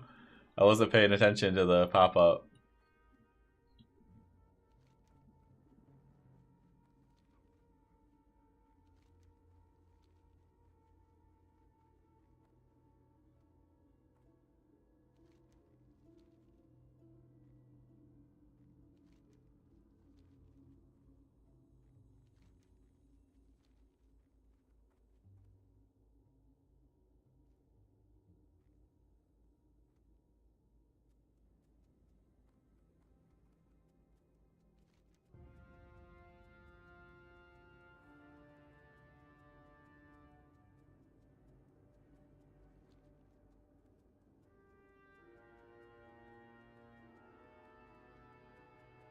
He was level 12. That's crazy. Maybe he got in a duel and then like died to something. Something like that, maybe. When you said you're 54, it made me think of my brother's actually 51, almost 52. And he's really nifty at stuff too. Maybe I'm just not. Maybe I just need another decade, and I'll have some more seasoning to know some more stuff.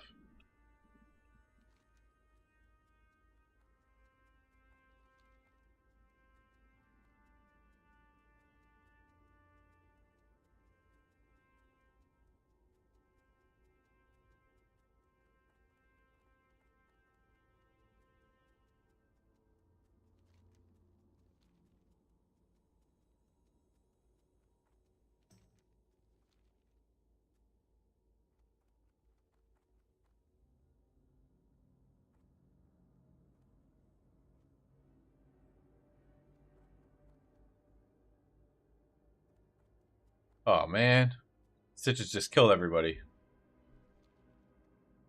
We'll have to double back.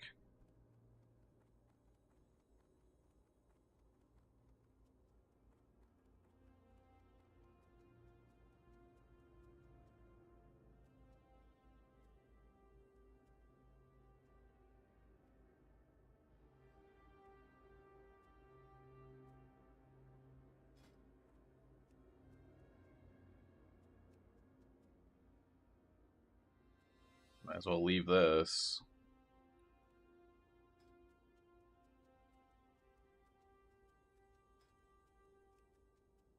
Oh, we already did. Oh, there's Stitches. Oh, shoot. That was almost bad. I wasn't paying very close attention.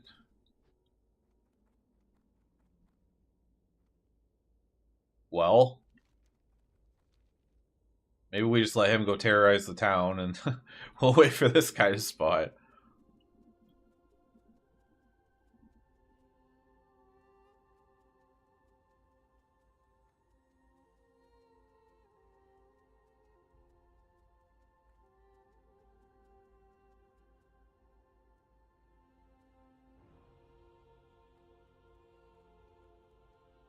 Oh yeah, I could have hunters marked them.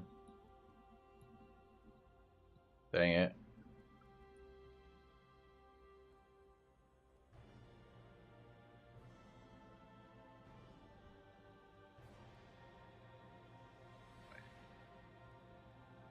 Where's... Oh, it's a night elf. They want to turn stuff in too. It's one thing that's hilarious to me on hardcore is since people are always dying constantly, Stitches is always on this dang road. It's almost impossible to come down here without seeing Stitches. It's like one Stitches town attack into another.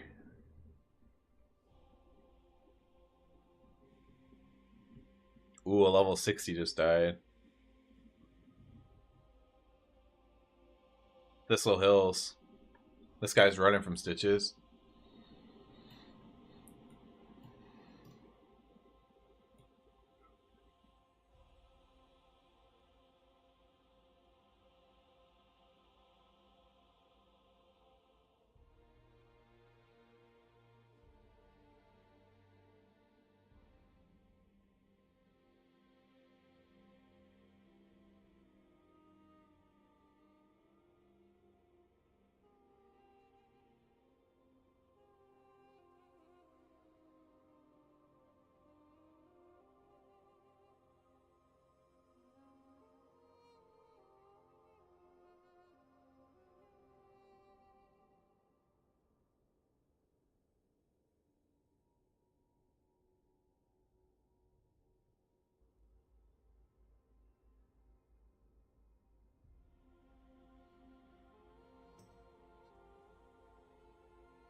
It would be funny to see a notoriety rating on mobs or reflect how many players they killed. That would be really cool. I know that they had like numbers of that when the hardcore first came out, but that would be so cool if it was in game, right? Now they had an add-on. There was an add-on that did it, so they must be able to do it. There was an add-on that showed like what killed the most stuff. So there would have to be a way to do it, I think. That would be very cool. Now it is old spaghetti code, so maybe not, but maybe it wouldn't be easy to put it on the mob, but in theory they could probably take tech from retail somehow and make the mobs be able to do that. That would be cool.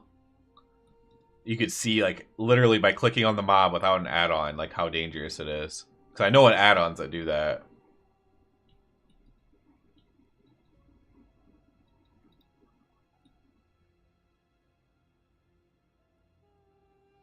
That would be so sweet.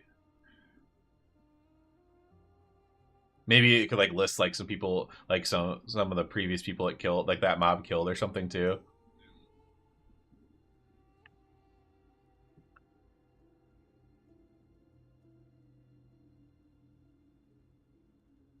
Oh, there he is. Need help? Go with honor, friend. Okay, let's go see what Stitches is up to.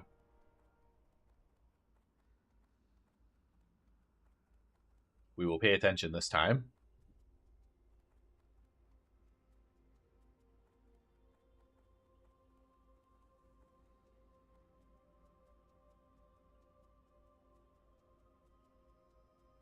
I'm probably not going to make it to 60 on this character. I think it's safe to say with how I'm never getting in dungeon groups and stuff, but Like, not I won't make it to 60 before TBC pre-patch. I mean, that's obvious at this point, but oh well. I'll have him to play when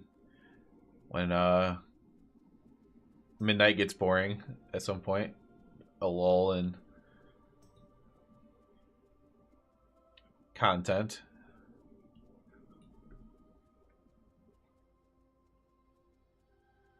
Oh, there's Stitches. Maybe I can get around him. He still has to fight the last Watcher.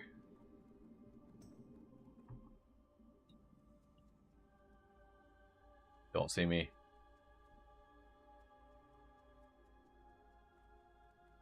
Yeah, we'll just go.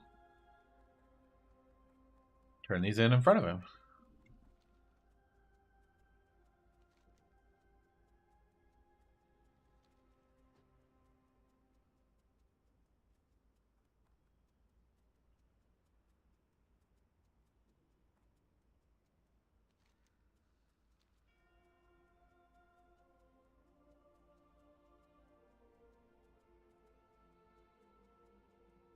Yeah, because Watcher Jordan's still going to fight him too. So we still have plenty of time.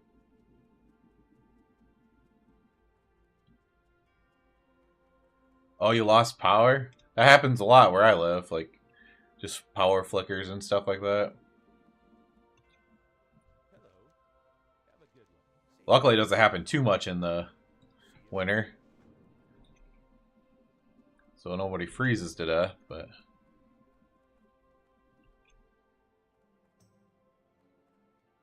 Greetings. For the Alliance, light bless you. Go with honor, friend. For the Alliance, light bless you. Oh, I need 2 more flanks.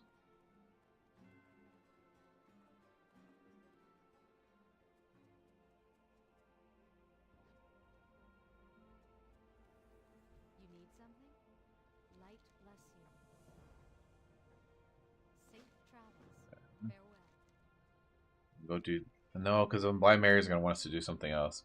Do you use A at all? If so, just ask A to show you the difference in splitting your house payment and when you pay off the house. You'll be surprised. Yeah, I use ChatGPT a lot, so I should definitely look into that. I had always hoped, it's not the way things have gone, but I always hoped, that, we would hit like a upswing economically, not a downswing, and then we'd be able to pay off extra or whatever. But because the way cost of living is now, like even if it was just everything else was the same and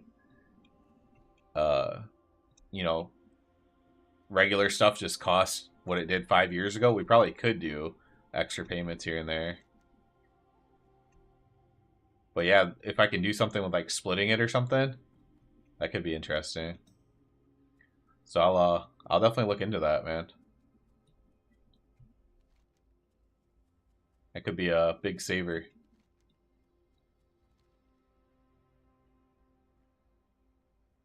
Yeah, I bet they're not.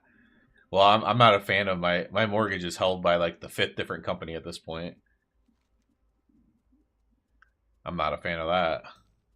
I just have to like make a new account on a new website and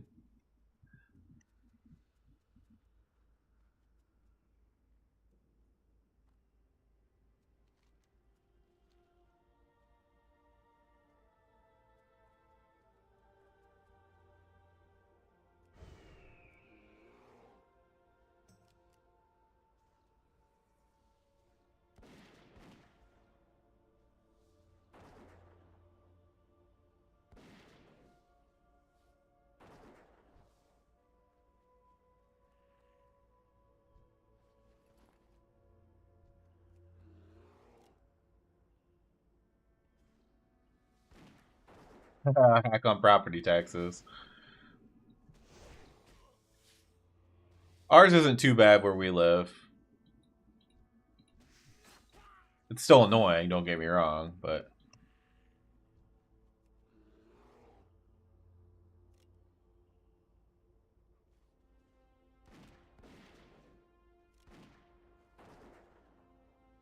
we also, so like the reason why we got this house, even though it was a bit older and well, it's one because we could afford it, but it also has a side lot next to it, and so if we had kids, which we were planning to, they would have a yard to play in. So I have to pay separate property taxes on that as well.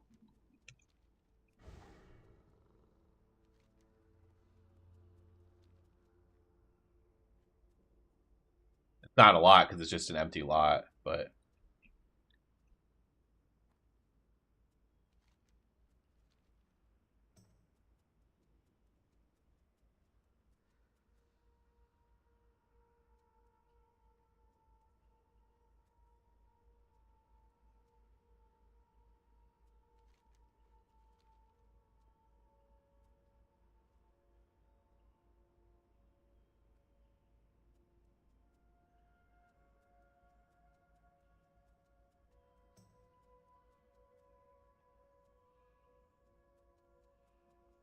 oh shoot, I forgot Stitches was coming. I need to be careful.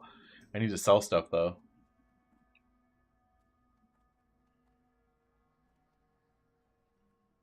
Help you find something?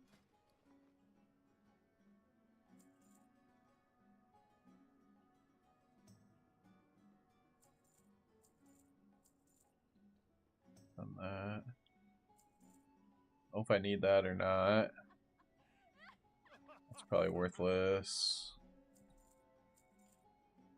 I'm just gonna get rid of these rockets. I'm never gonna use them. They don't do any damage. 32 damage.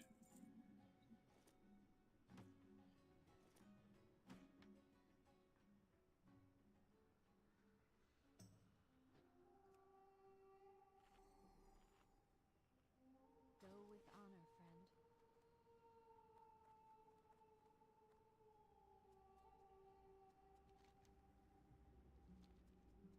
friend. Run.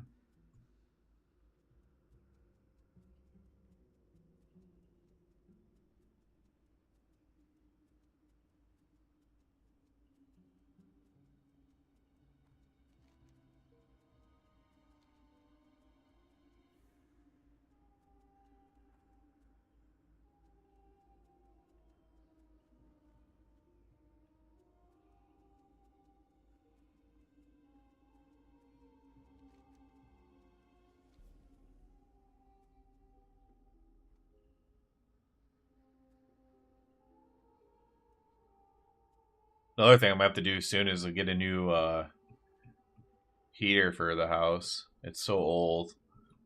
It's like it might even be original to the house, which if it is, it's incredibly old. But it still works, but not as good as it used to. So that might be something I have to do next summer.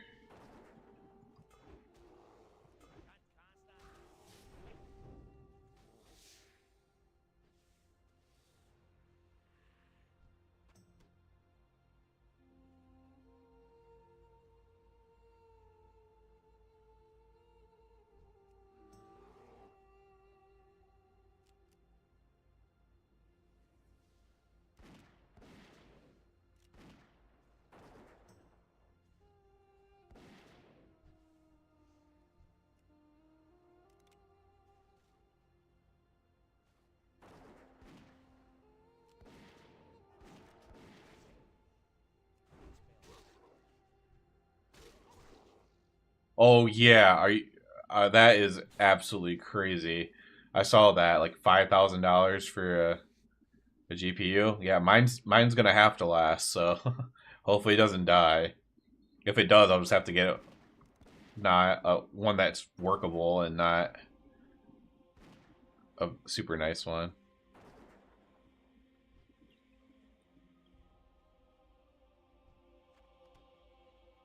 Yeah, we got the spray. One more of those.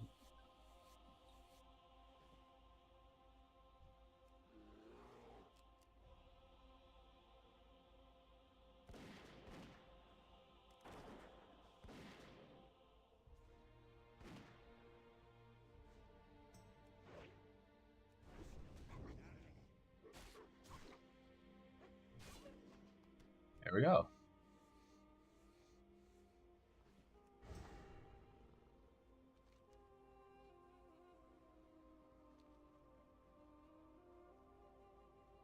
Mine is... How old is mine now? Trying to think.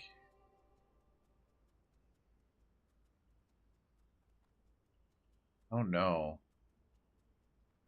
3 or 4 years old? I think 4.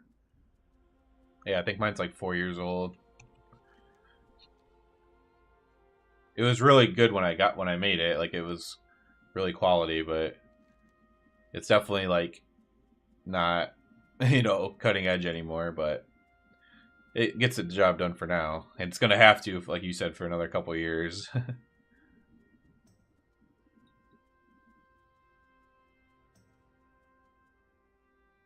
First game I made had graphics card with 320 by 20 pixels. That was high res at the time. That's funny.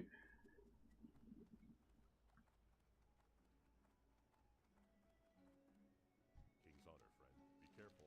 Light bless you. Need to get these For the Alliance. spices from somewhere. Light be with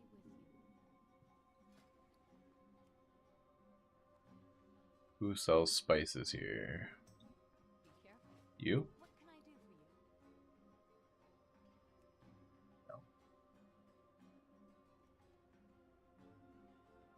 I think I'll all get sorted once the AI facilities are up and running. Yeah, I saw. I don't actually care for this guy very much, but Grums or whatever, he was. I think that's what I needed. Oh no, I need Stormwind seasoning herbs. He was saying that it'll probably be like 1 year of the ridiculousness. So where do I get those from? I need to go to Stormwind for that.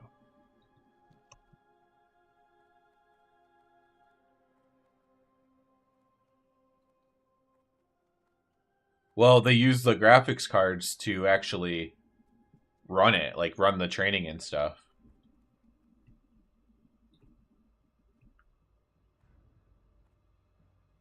They just have giant, like, imagine like a server room, but graphics cards. Hey there. Have a good one.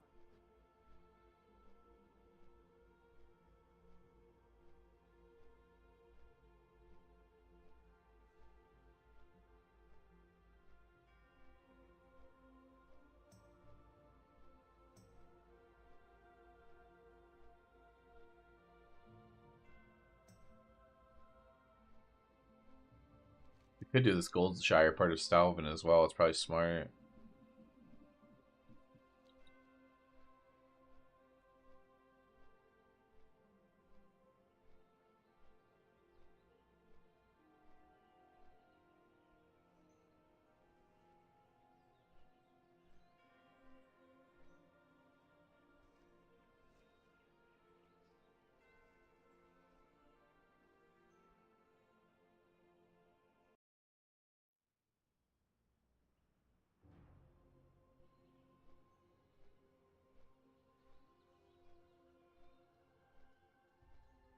But what the guy was saying is that they're almost past the point of needing the graphics cards. So that's why he thinks it's only going to last like 1 year. Like they're going to start, I don't know all the lingo, but like start iterating with this other piece of equipment or something like that. I don't fully understand it, but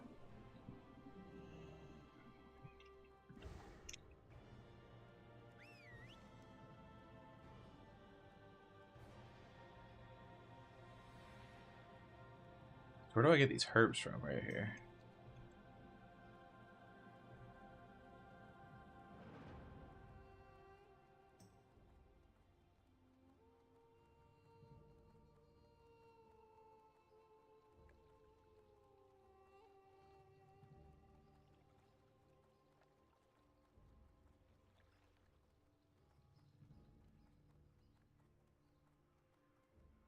Well met.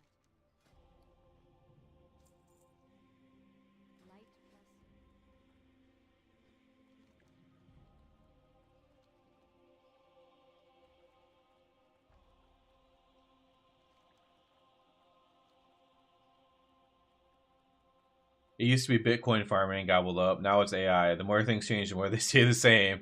Absolutely.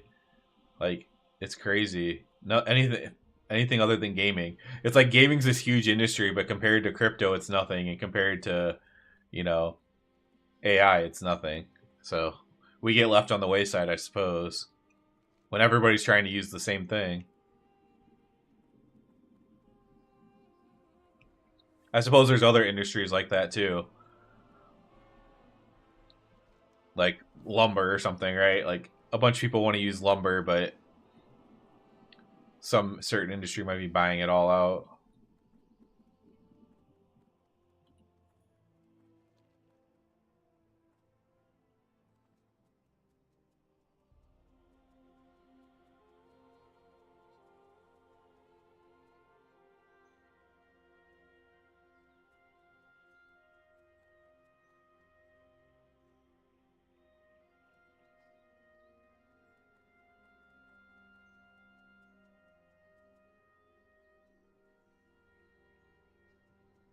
Yep, I'm gonna be heading out soon too, MDS. Thanks for stopping by and hanging out and chatting, man.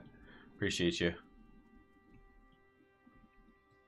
I'm just gonna finish rounding out these quests myself here.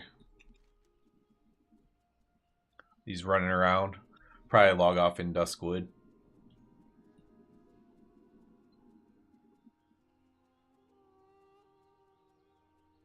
I was gonna go a little bit later, and I am going to be going later, but today just happened to coincide with my wife and kids going to visit her dad, their grandpa, and so I haven't ate yet today.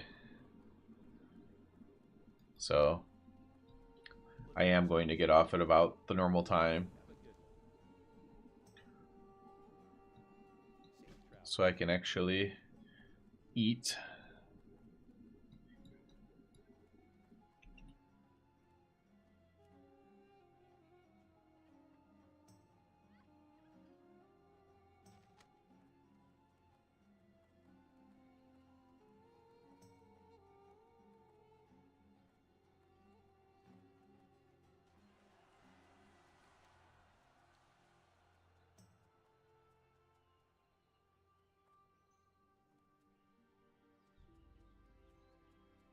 Actually, I did eat something this morning. I had like a like one of those packets of ramen noodles that college kids eat.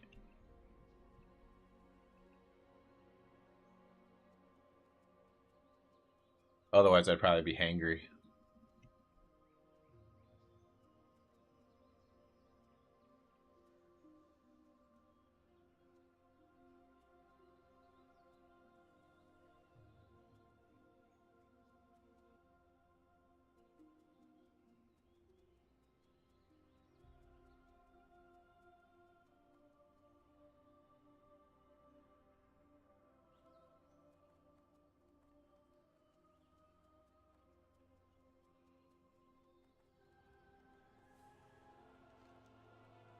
We gotta run all the way over there, and then we'll head back to Duskywood.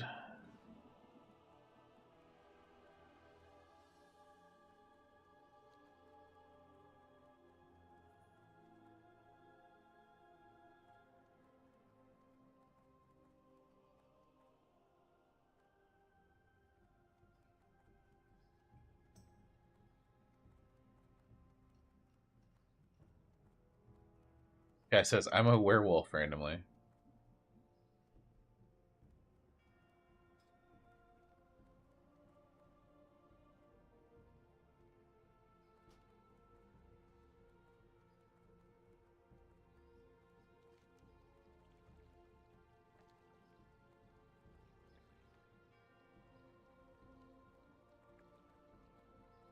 Oh, at least tomorrow we might be able to run stocks, which is very easy to find groups for usually. But I still want to do a Wailing Caverns. I haven't done it. Although I'm starting to get too high for its loot. We'll see. Hopefully tomorrow's a little bit more fun when it comes to that. I like doing dungeons. Questing's fun too, and just chatting, of course, but I do like doing the dungeons.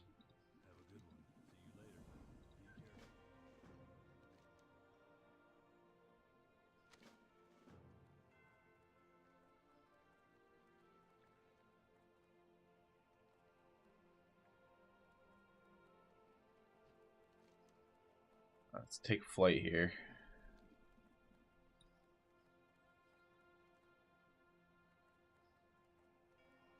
We did almost get 2 full levels despite not even getting into a dungeon. Not bad.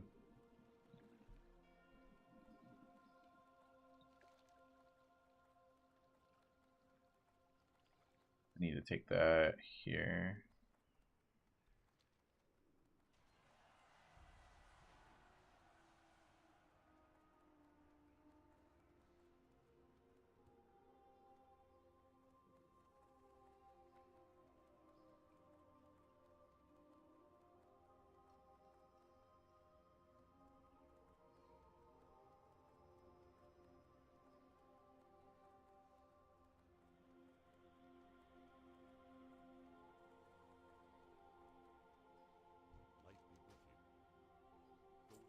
All right.